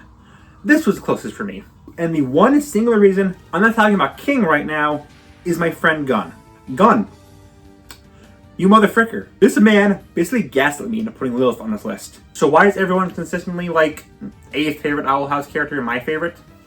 Inside jokes, mostly. I mean, she is just like me for real, but I don't know. I just talked to him a lot about her, mostly because of reasons, and she just kind of stuck. I mean, I do love her though. In the first season, Lilith was basically the main villain, responsible for cursing Ida and is the main enforcer of Belos' reign. Then she tried to make up for her misdeeds.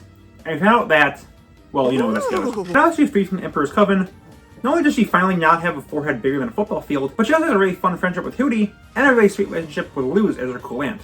Also, while they're cowards for not revealing her being Eric in the show itself, I do appreciate it. Also, like, she for some reason has more outfits than any other character, and they all absolutely slay. Intimidating as a villain, a little scrunkly as a good guy, it means a lot to me because me for real, only held back by being sadly underused as the show goes on. Huh. That kind of sounds like another character. Soon. Is it my tools? Are they broken? Am I broken? Sorry to keep you waiting.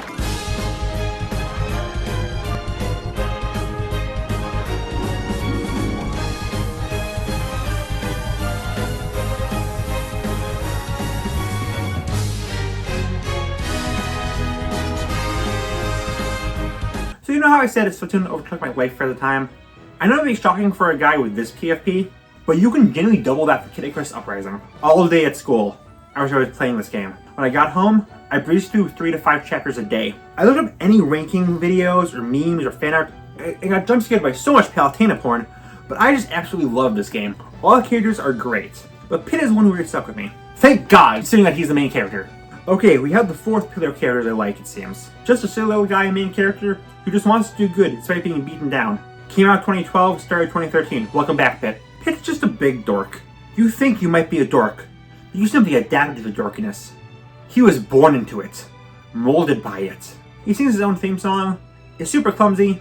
Every single character in this game came together, had a meeting, went for sandwiches, and then all came to mutual agreement to constantly pick up Pit for literally everything. Despite all that, he's arguably the purest and most heroic character in Nintendo's library. He's always up to stop any threats just because it's the right thing to do. He even burns his own wings just trying to save Dark Pit. So he's someone to admire, but like, the entire cast is right.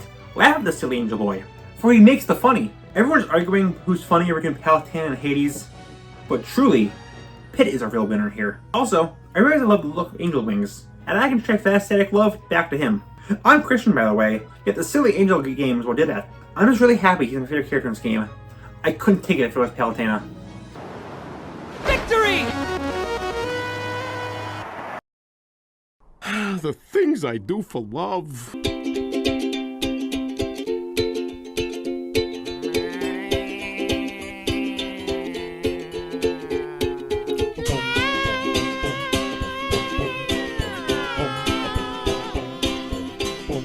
Schrodinger's cat. A philosophical thought experiment stating that you have the right to believe something is one of two things based on your limited knowledge. Courage is Schrodinger's cat, on if it's nostalgic for me or not. Was Humpty there? Kinda. I did watch it as a kid, and it stuck with me. But this is Courage we're talking about. You know exactly what stuck with me. Revisiting the show back in 2021 for my CN watch-through, God, I am so glad I did. This is definitely a show that holds more weight as an adult. So many shockingly deep themes are discussed in the show, where a pink dog turned to Godzilla once. I've discussed it in an old video, so I won't list them all off. But one thing stays true, and that's that Courage is a very good boy. He's the one that helps everyone through their problems. No matter how many times someone beats him up with head with a kitchen sink, Courage is a genuine role model for me. We all know that old crusty Facebook meme, Courage isn't being fearless, it's facing your fears despite it. And as mentioned, I am scared of everything. It's genuinely really helpful to see someone like that who can face his fears, yet still stay a big loser. Courage is funny, yes, that's his main purpose. But truly, what makes me love him is that, more than any other character on this list, I want to be him. He's capable of getting over any problem, from abusive owners to homophobia to evil common ducks, despite his massive drawbacks, with just ingenuity and determination. I also love to shatter the sun and survive blowing myself up, but that's secondary. Kitty's gone, but she's left something behind. I want you to think of the absolute worst character to pick to start the top 10, and multiply that by 3. Show yourself, Pete! The tide has changed! Yep! What's the idea letting that guy pick on you? That's my job! Pete's Clubhouse, Pete's Clubhouse, Pete's Clubhouse, Pete's Clubhouse, Pete's Clubhouse, Pete's Clubhouse. This is not a meme. This is genuinely my favorite Mickeyverse character, which, yes, does include DuckTales. And this is what I'm starting the top 10 with. You're too far to turn back, Frickers. Now, this is the ultimate always there. I'm looking back in my life, I keep realizing how consistent he is. I've liked a series of Disney figures containing Animations. They're little Mickey-shaped collectibles. They've mostly gone away since 2016, besides the occasional throwback. But it all started with this. Pete from the Villain set. I remember vividly I was doing a kids trivia challenge on a cruise once. The one question was who was the first recurring Disney character. I said Pete, because that's the correct answer. He got 3 years over Mickey and 2 over Oswald. I was so pissed when they refused to accept it and said it was Mickey. I loved House of Mouse, and despite it being a big crossover, I was always happy when I saw this big guy. He's one of only 4 characters on the list to canonically have sex, with the others being these. And that's objectively funny. I love his voice. I was hunting down a plush for him for years before finally getting one. He appears enough in Disney productions that he can be a consistent part of my life, but not too much where he's overexposed. He's the only good thing about Kingdom Hearts. Pete's getting his own video next year when he turns 100. I am sorry he's this high. Hi, Pete. You know, Girl, you phrased that so weird.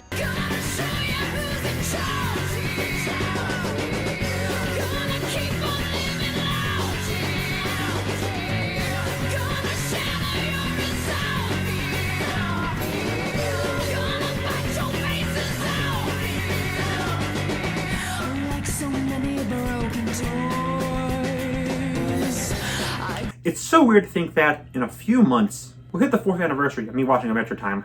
It's easily one of the things I discuss the most here. Should be forgiven for thinking he has always been with me.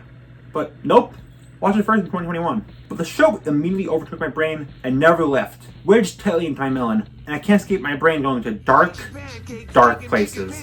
And my favorite character after watching it was definitely Ice King. Wait, I already made this joke. But Marceline was a close second.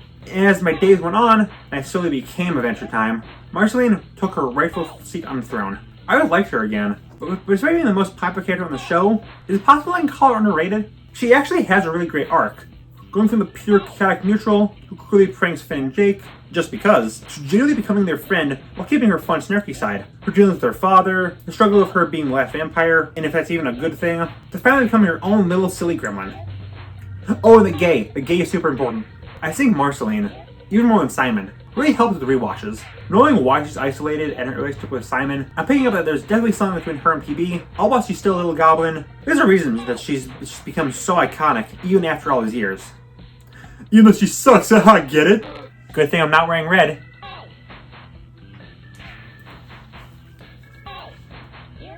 Oh, frick. In little ways, when everything stays. Love the found family trope.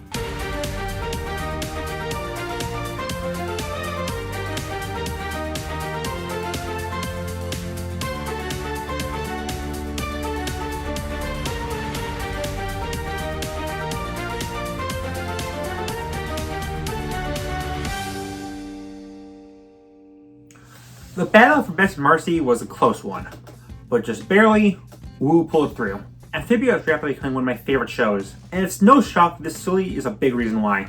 It's because I am Marcy Wu Amphibia of 2019.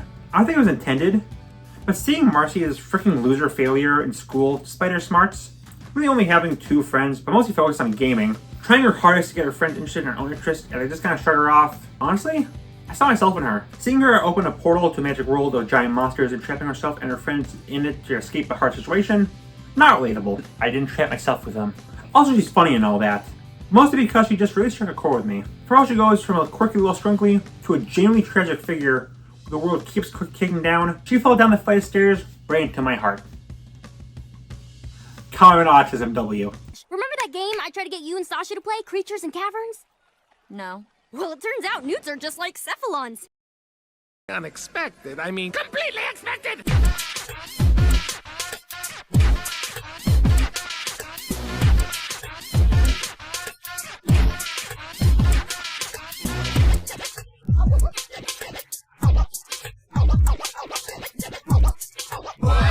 Nostalgia.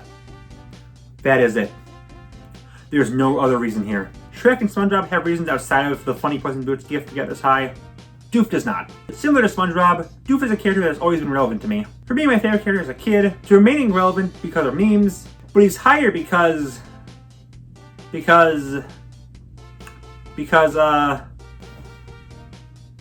why is he here? Like, objectively, SpongeBob should be higher. Shrek should be higher. Woody and Cynthia, and so many other nostalgia picks should be higher. There's really nothing that raises him above them. But I just can't justify putting him lower. Doof is the ultimate comfort character.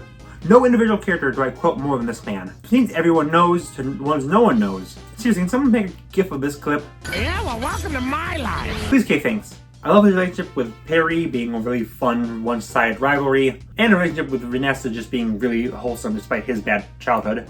Also, his childhood is just freaking hilarious. I slip into his voice, I can't do a good impression. I start a lot of kind of conversations with, "You see, Perry Platypus," and whatnot. When I'm upset, I go listen to Phineas and Ferb songs, a lot of which are his. Guys, I'm sorry, he has no deep reason why he's here. It's generally just nostalgia and he's funny. He didn't get me to stop smoking. He didn't save my marriage. He didn't bring my dad in the milk back. He's just funny. Curse you, Pale Platypus. Curse you. So are we done? Cause I gotta pick up my kid from school. 1 second, just wait till it goes to black. All right, now you can go. You Claude!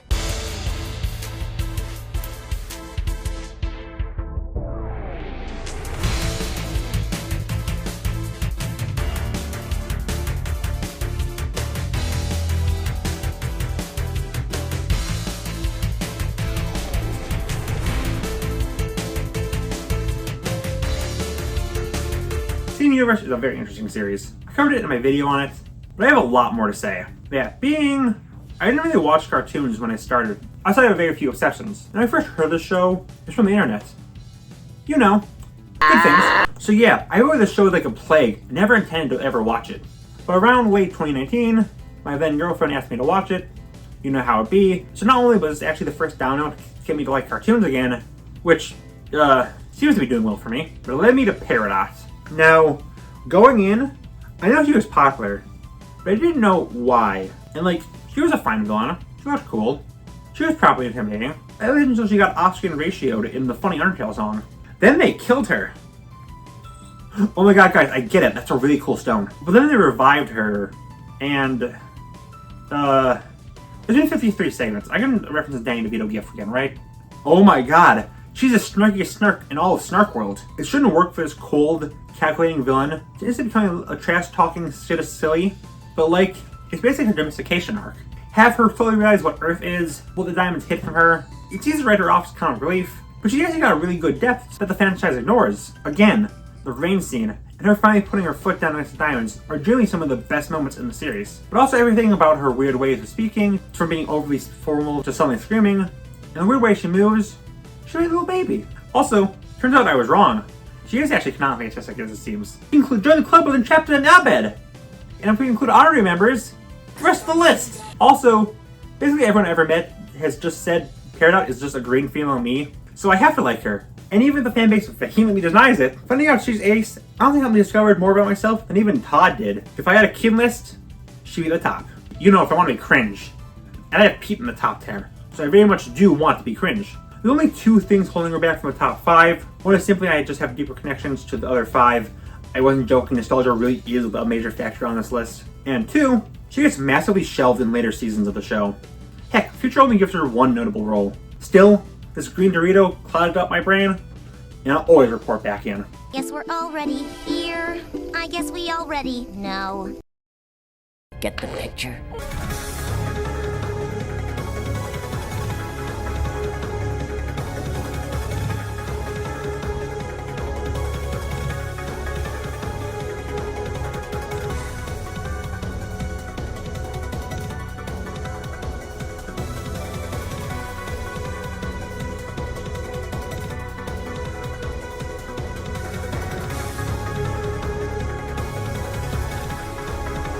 So here's a fun fact. You remember that joke from the first part about 2040 coming early?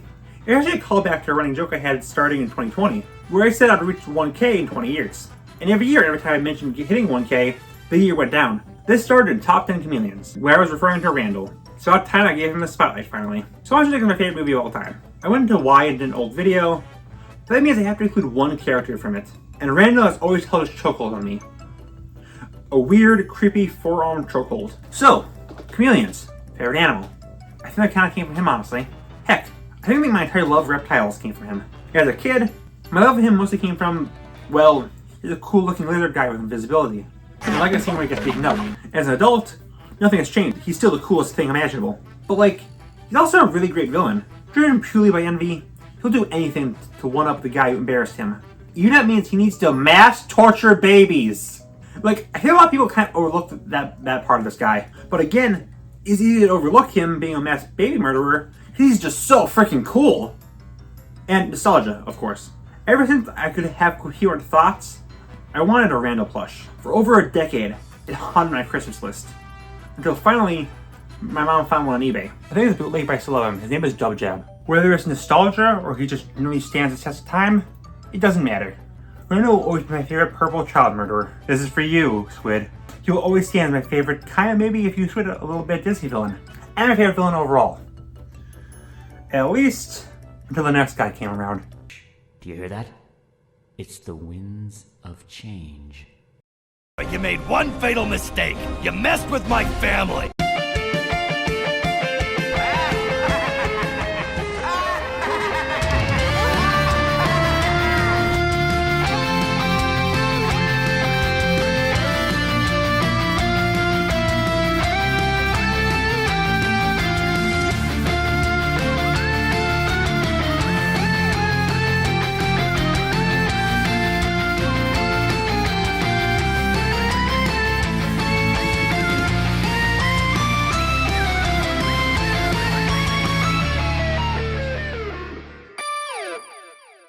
So it might be hard to believe, but there was a time where I didn't watch cartoons.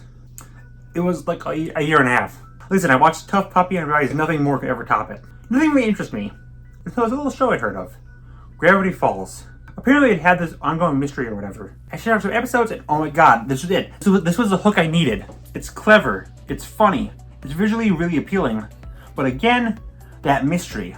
That's what hooked me. What's Stan doing behind the vending machine? What's up with this weird time travel guy? Why do they frame the shot this way? And most importantly, what's that triangle guy in the intro? Again, this was when I was getting more involved in the internet. So I watched every theory video and read every analysis article I could possibly find to try and suss out what this triangle meant. It really felt like, at this point, nothing could pay this off well. Everyone had too high of expectation for it. So then, we're at the episode Dreamscapers. It turned out this big, all-powerful triangle man was actually just a plot device for Gideon. And also was an entertaining and powerful being in the world. This was before they really nailed down Bill's character, and Nerf to Bill is still the best episode of season 1. It somehow gave us the answer to who the Triangle Man was, but still left us asking questions. But season 2, oh god, season 2, we had a good break without Bill. I thought we'd never see him again, honestly. Then Sock Opera happened.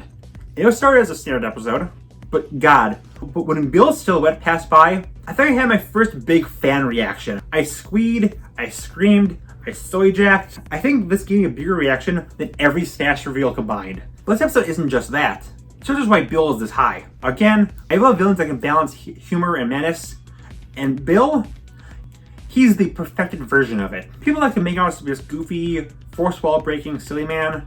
And I mean, that's there. But this episode really brings to the forefront what Bill truly is. Pure, utter, eldritch horror. Not just from his weird powers, but hurting himself just because he can. The way his voice changes all the time. Later episodes have him whipping up the strongest force in the series and just casually discuss child murder. This isn't a scary for a kid show thing. Bill truly marks a genuine horror. But also like, he's really funny. Some of the best scenes in the show come from him. And I know exactly when he should be a goober and when he should be terrifying. There's a reason why, despite him being, when you look at it, the least recurring character in his respective series of all characters on this list. Like, he only has like 6 episodes or so across 43. Yet somehow, he holds a complete unstopping effect on not just me, but the entire fandom. He's easily more iconic than the show at this point. And it's 100% deserved. Especially since Gravity Falls came out at the start of 2012. The start of middle school for me. And the worst 3 years of my life. I'll get more into it in the later segments. Middle school was a genuine massive drag on my mental state. And one of the things that kept me going, genuinely, was this show. Telling the cryptograms and urban legends, and again, I looked up anything I could about the weird Triangle Man. And then, I graduated middle school, hoping to leave it all behind. But early on to my first year of high school, stock option dropped. I was never happier to see Satan. Existence is upside down and I reign supreme! Welcome one and all to Weird Forget It! Oh! Yeah!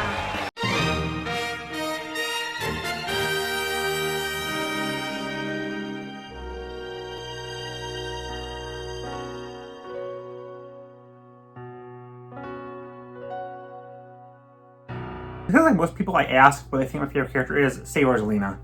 She isn't, obviously, but this was super close. I think that does help boost her above Randall, Bill, and Peridot though, because like, I have objectively bigger connections to them. I mean, being one of my first crushes is a major thing. Was usually the second, first with Starfire. I think her being here is, well, I guess that's just to set the mood. You're 8-year-old Stripe. You got this new Wii and this new Mario Galaxy game. You know a bit about Mario, as when you played Mario Kart DS, which basically means you're an export, and you started off having a lot of fun, skipping around, bother because all your friends. That's not fun. You're easily frightened for seeing Mario nearly freaking die is getting to you. Mom, please pick me up, I'm scared. So you maneuver through this weird world that, to kid me, was unnerving. Until finally, you meet this woman. This woman who's actually really sweet and kind and is always looking after you. Rosalina was just a comfort to kid me. She was always there, always cheering you on. But not in this big cheerleader way. In a cosmic, higher power, yet still a genuinely sweet way. That comforting presence that just feels like she's always behind you. Then the ending happened. I feel that she's basically a goddess and the strongest individual in Mario, who wasn't metaphorically looking over you, but literally always watching and guiding me.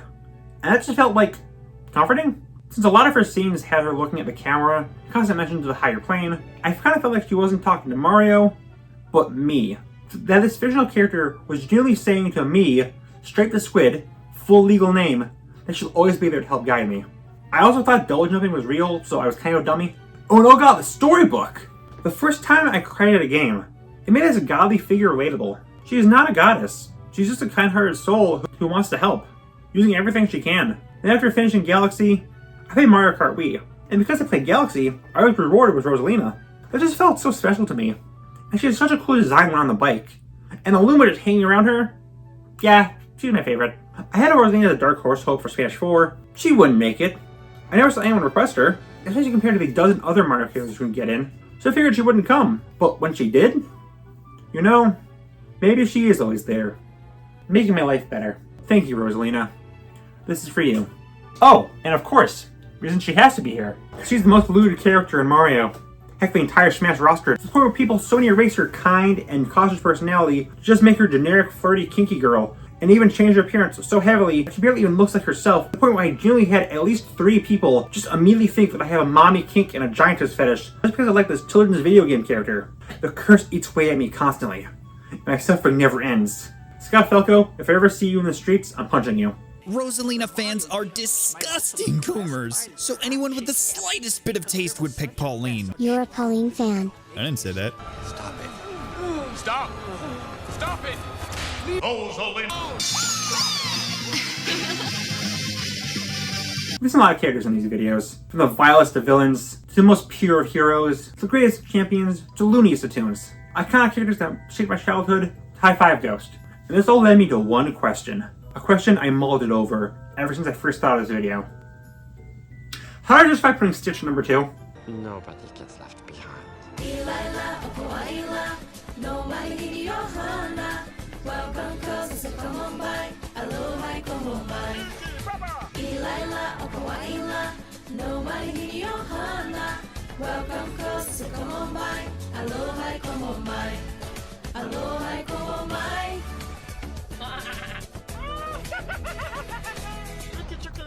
Okay, I can do this. It's all built up to this. Obviously number 1 is the big one, but for years, Stitch has remained here, and I simply can't put my finger on why. I mean, for the last time, let's say it, always there. Lilo and Stitch was one of my favorite movies as a kid. It came out in 2002, so I was slowly starting to gain consciousness. So that always stuck with me. As did the show. I watched it constantly. And then I found out there was anime. I didn't know what anime was. It had more Stitch, so I had to watch that. If I saw a Stitch thing, I bought it. If Stitch was in the game, I'd play it. I had a Stitch hat. Remember the Valmation things? Yeah, I have every Stitch-related one, including the super rare one. I do a Stitch all the time despite my bad art skills. Parents didn't really understand video games or most cartoons, but they're Disney fans, so I love a Stitch was something I could be more vocal on, and it helped me grow my Stitch love.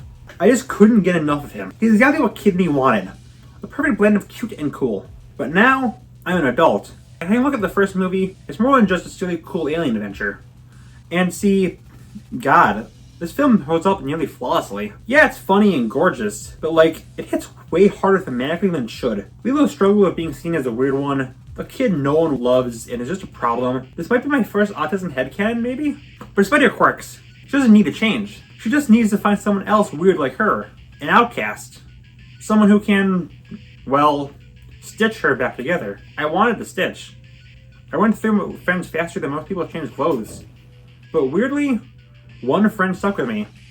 Funny blue koala alien. It's why I watched as much of him as I could. He really wasn't just some cartoon character. He was my friend. It's corny for a 24-year-old man to say that, but it's true.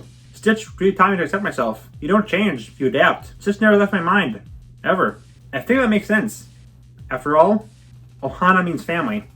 And family means no one gets left behind. Well, I'll mention time.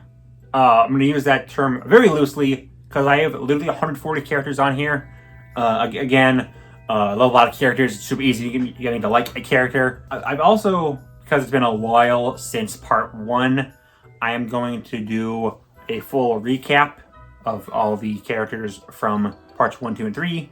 So, yeah, sit back and relax in horror as you realize that all these characters didn't make it, but High Five Ghost did. Number 140, Ka. Number 139, Mega Man. 138, Richie Toyser. 137, Ponyo. 136, Egon Spengler. 135, Sasha Browse. 134, Olimar. 133, Samus Aran. 132, The Grinch. 131, Mr. Rossetti. 130, Bruno Maltregal. 129, Percival King. 128, Ice Bear. 127, Pac-Man. 126, Snitchel. 125, Rebecca. 124, QB. 123, Rem. 122, Cheshire Cat. 121, Regan Ridley. 120, King Candy. 119, The Chameleon. 118, Violet Evergarden. 117, Doc Brown. 116, Doug. 115, Obito Uchiha. 114, Oogie Boogie. 113, Cece. 112, Joseph Joestar. Number 111, Toothless. Number 110, Elsa. Number 109, David Xantos. Number 108, Hank. Number 107, Popeye. 106, RD2. Number 105, Saul Goodman. Number 104, Terminator. Number 103, Dick Dastardly. Number 102, Godzilla. Number 101, Bing Bong. Number 100, Omni-Man. Number 99, Kiki. Number 98, Hollywood. Number 97, Beetlejuice. Number 96, Maleficent. Number 95, Suyu Usui. Number 94, Asuka. Number 93, Churu Honda. Number 92, The Beast. Number 91, Mandark. Number 90, Buddy the Elf. Number 89, Michael. Number 88, Rango.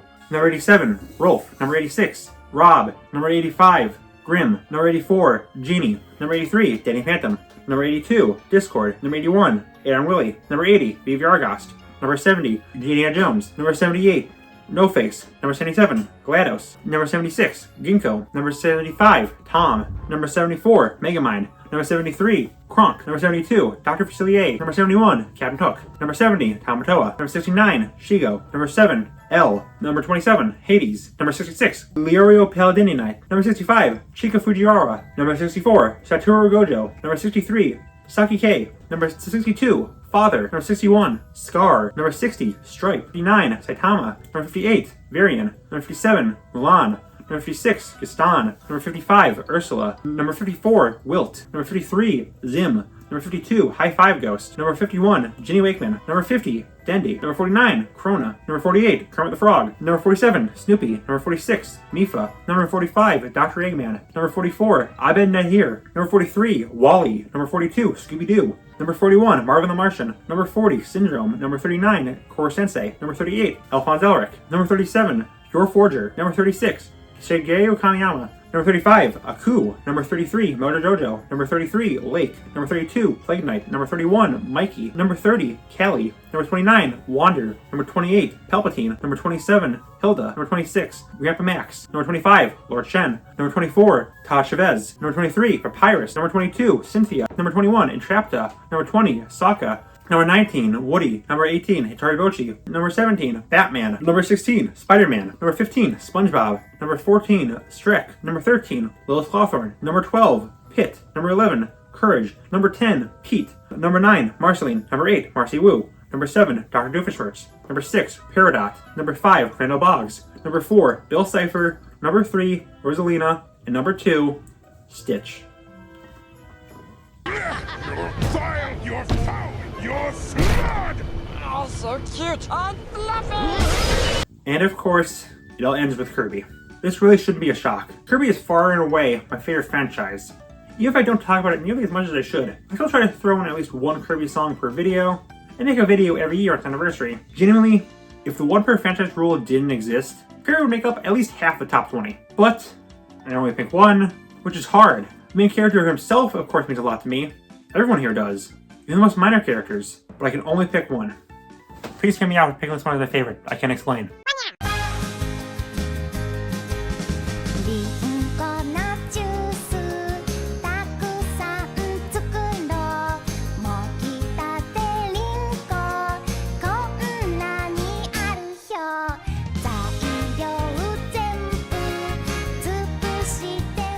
I feel like I could just pick Kirby and everyone would get why.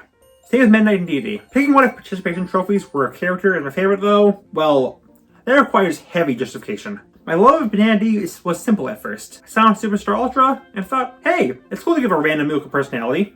Makes him stand out a little more with a bandana. And it's cool to have him have his genuine bond and loyalty to Deity. Going out and buying him time for its own accord, despite him being more pathetic in my romantic life. Then I played Return to Dreamland. And hey, he's playable now and friends with Kirby. That's fun. Then, one day, some friends and I were discussing characters we wanted in Smash. And I threw out Bandana Dee. This is genuinely one of the most important things I've ever said. I bought a Waddle Dee plush as my first ever piece of Kirby merch. I doodled Bandana and Waddle Dees all the time. People knew me as a Kirby guy, assuming they didn't know me as a weird annoying loser. We'll get to it. And I looked up any piece of Bandana Dee, anything. From fan art to YouTube videos to chat rooms like Smashboards. It's also the first ever Discord server I joined, back in 2018. I was a pretty close-up person back then. For reference, I didn't even actively use this channel. I had a few school projects, but I didn't even comment on videos or anything. It helped me be more open about myself. It was the first time I really put myself out there, which led me to joining a lot more servers, meeting with some of my closest friends, and widening my horizons, and becoming a lot more active and confident. All this because of this silly video game character. But then, there's the big reason. If you thought I was sappy during Rosalina and Stitch's segment, well, take out your pancakes, we're getting even sappier. For reasons too personal to say, I had the worst day of my life one day in middle school. Again, too personal. Let's just say a bully went too far, and that's on top of constant bullying outside of this moment, my own teachers hating me, loneliness, so on. This was my breaking point. But when I was sitting there, just completely broken, my mom decided to get me Kirby Triple Deluxe as a way to cheer me up. So I played it, got to the second level, and I saw Bandana Dee throwing a little crystal star with some help items at me, before waving happily. And it broke me. Listen, man, my mental state was fragile back then. I felt so alone. And this stupid freaking 3D model NPC eating tomato at my face was just a little support that I needed. Just the sign to say that, you know, I need friends. I do have support. Yes, I am fully aware how cheesy this is. I know this is a really dumb reason to put this character at the top. But again, I was super broken back then. I just needed that tiny little push to help me. And the push was Bandana Waddle Dee. And ever since then, Bandana Dee just became essential to me. The first thing I bring up to most people is I love Bandana Dee. He's the most wanted Smash character. He's just a little guy. I love him. This list changed a lot in the time it took me to make this. In a year, it'll look different. Even when making this, I'm like, why is Varian here? I'm not going to change the list because I already edited this video, but like, well, why is he here? But I know some things will stay the same.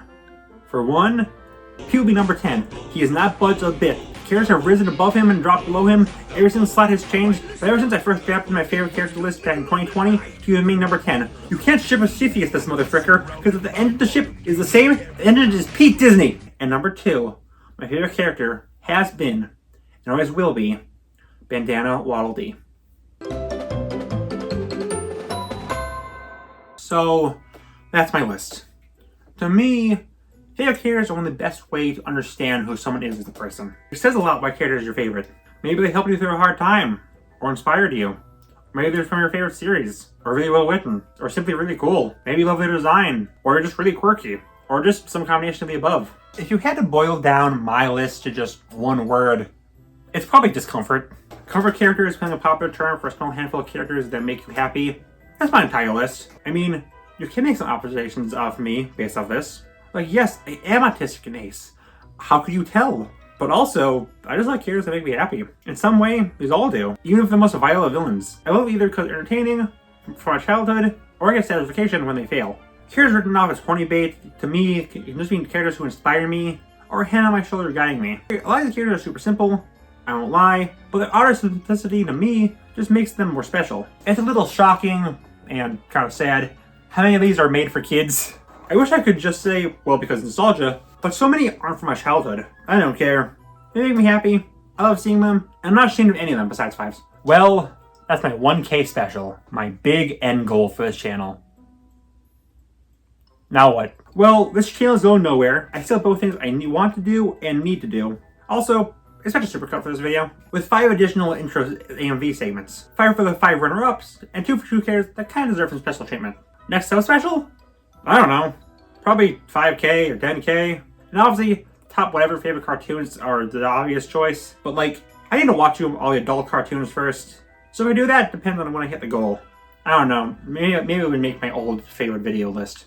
But I'm glad I had some success. Just some. I'm not getting inflated ahead. I couldn't. Yeah, the autism video blew up, sure. But then I released the cartoon commercial video immediately after, and I was really proud of it, and no one watched it. Also, I caught like 8 separate people lying to me to my face, saying they watched me. That's fun. And the internet is in a really weird place right now. So many OGs are leaving. Rooster Teeth just got nuked. Putting so many people and series in jeopardy. And YouTube in general just lacks the fun it seemed to have in the old days. Videos have to be either big and grand, with vague, clickbaity titles that have such high interest barrier no one can break through, or no effort to spit out garbage made by content farms. It sucks, but the world goes on. I just want to have fun. I'm not here for popularity. Look at my channel, I'm not trying to emulate. I just want to have fun. And that's what this video is. Just wanting to have fun talking about my favorite characters. Thank you all for watching. Thank you all for 1,000 subscribers, and thank you Charizard Garthicon, the beast that has no name, for giving me this fame power. Yes, my dedicated follower. Now, my sacrifice. Yes, Master. The sacrifice is going quite well.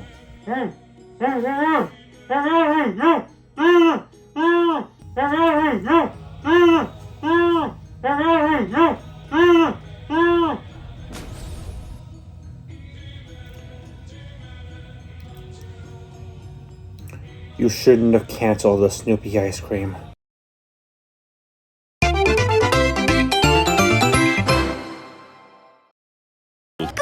それじゃあ関節キック Steady, steady, yo, let's go!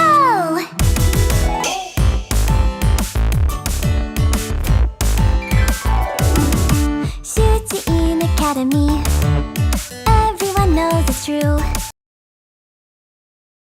I'm feeling a little, anxious, if you know what I mean.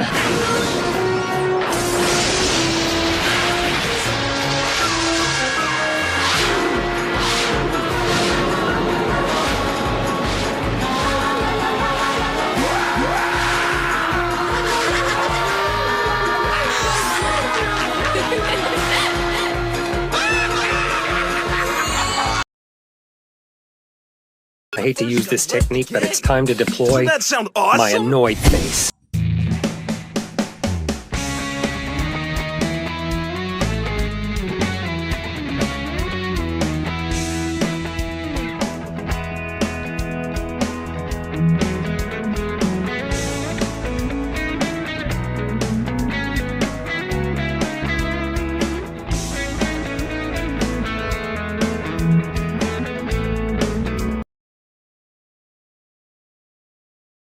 Quiver with fear.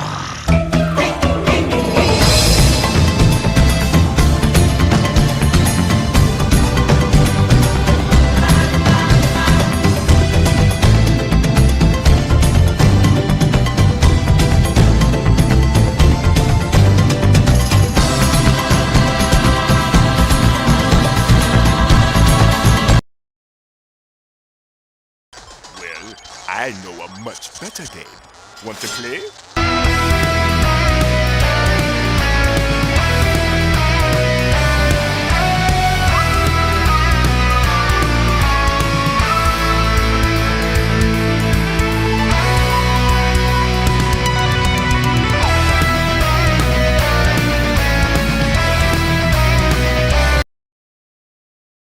Oh, sister, you are a criminal, and you are going to let me take your place in jail. When there's trouble, you know who to call.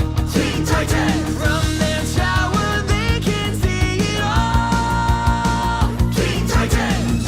When there's evil on the attack, you can rest knowing they got your back. 'Cause when the world needs heroes on patrol, Teen Titans, go!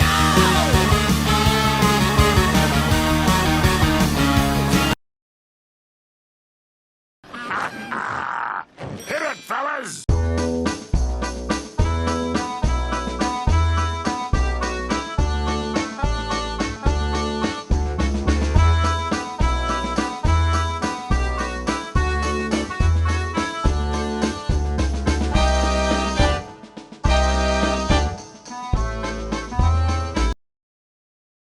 It is I, the chameleon.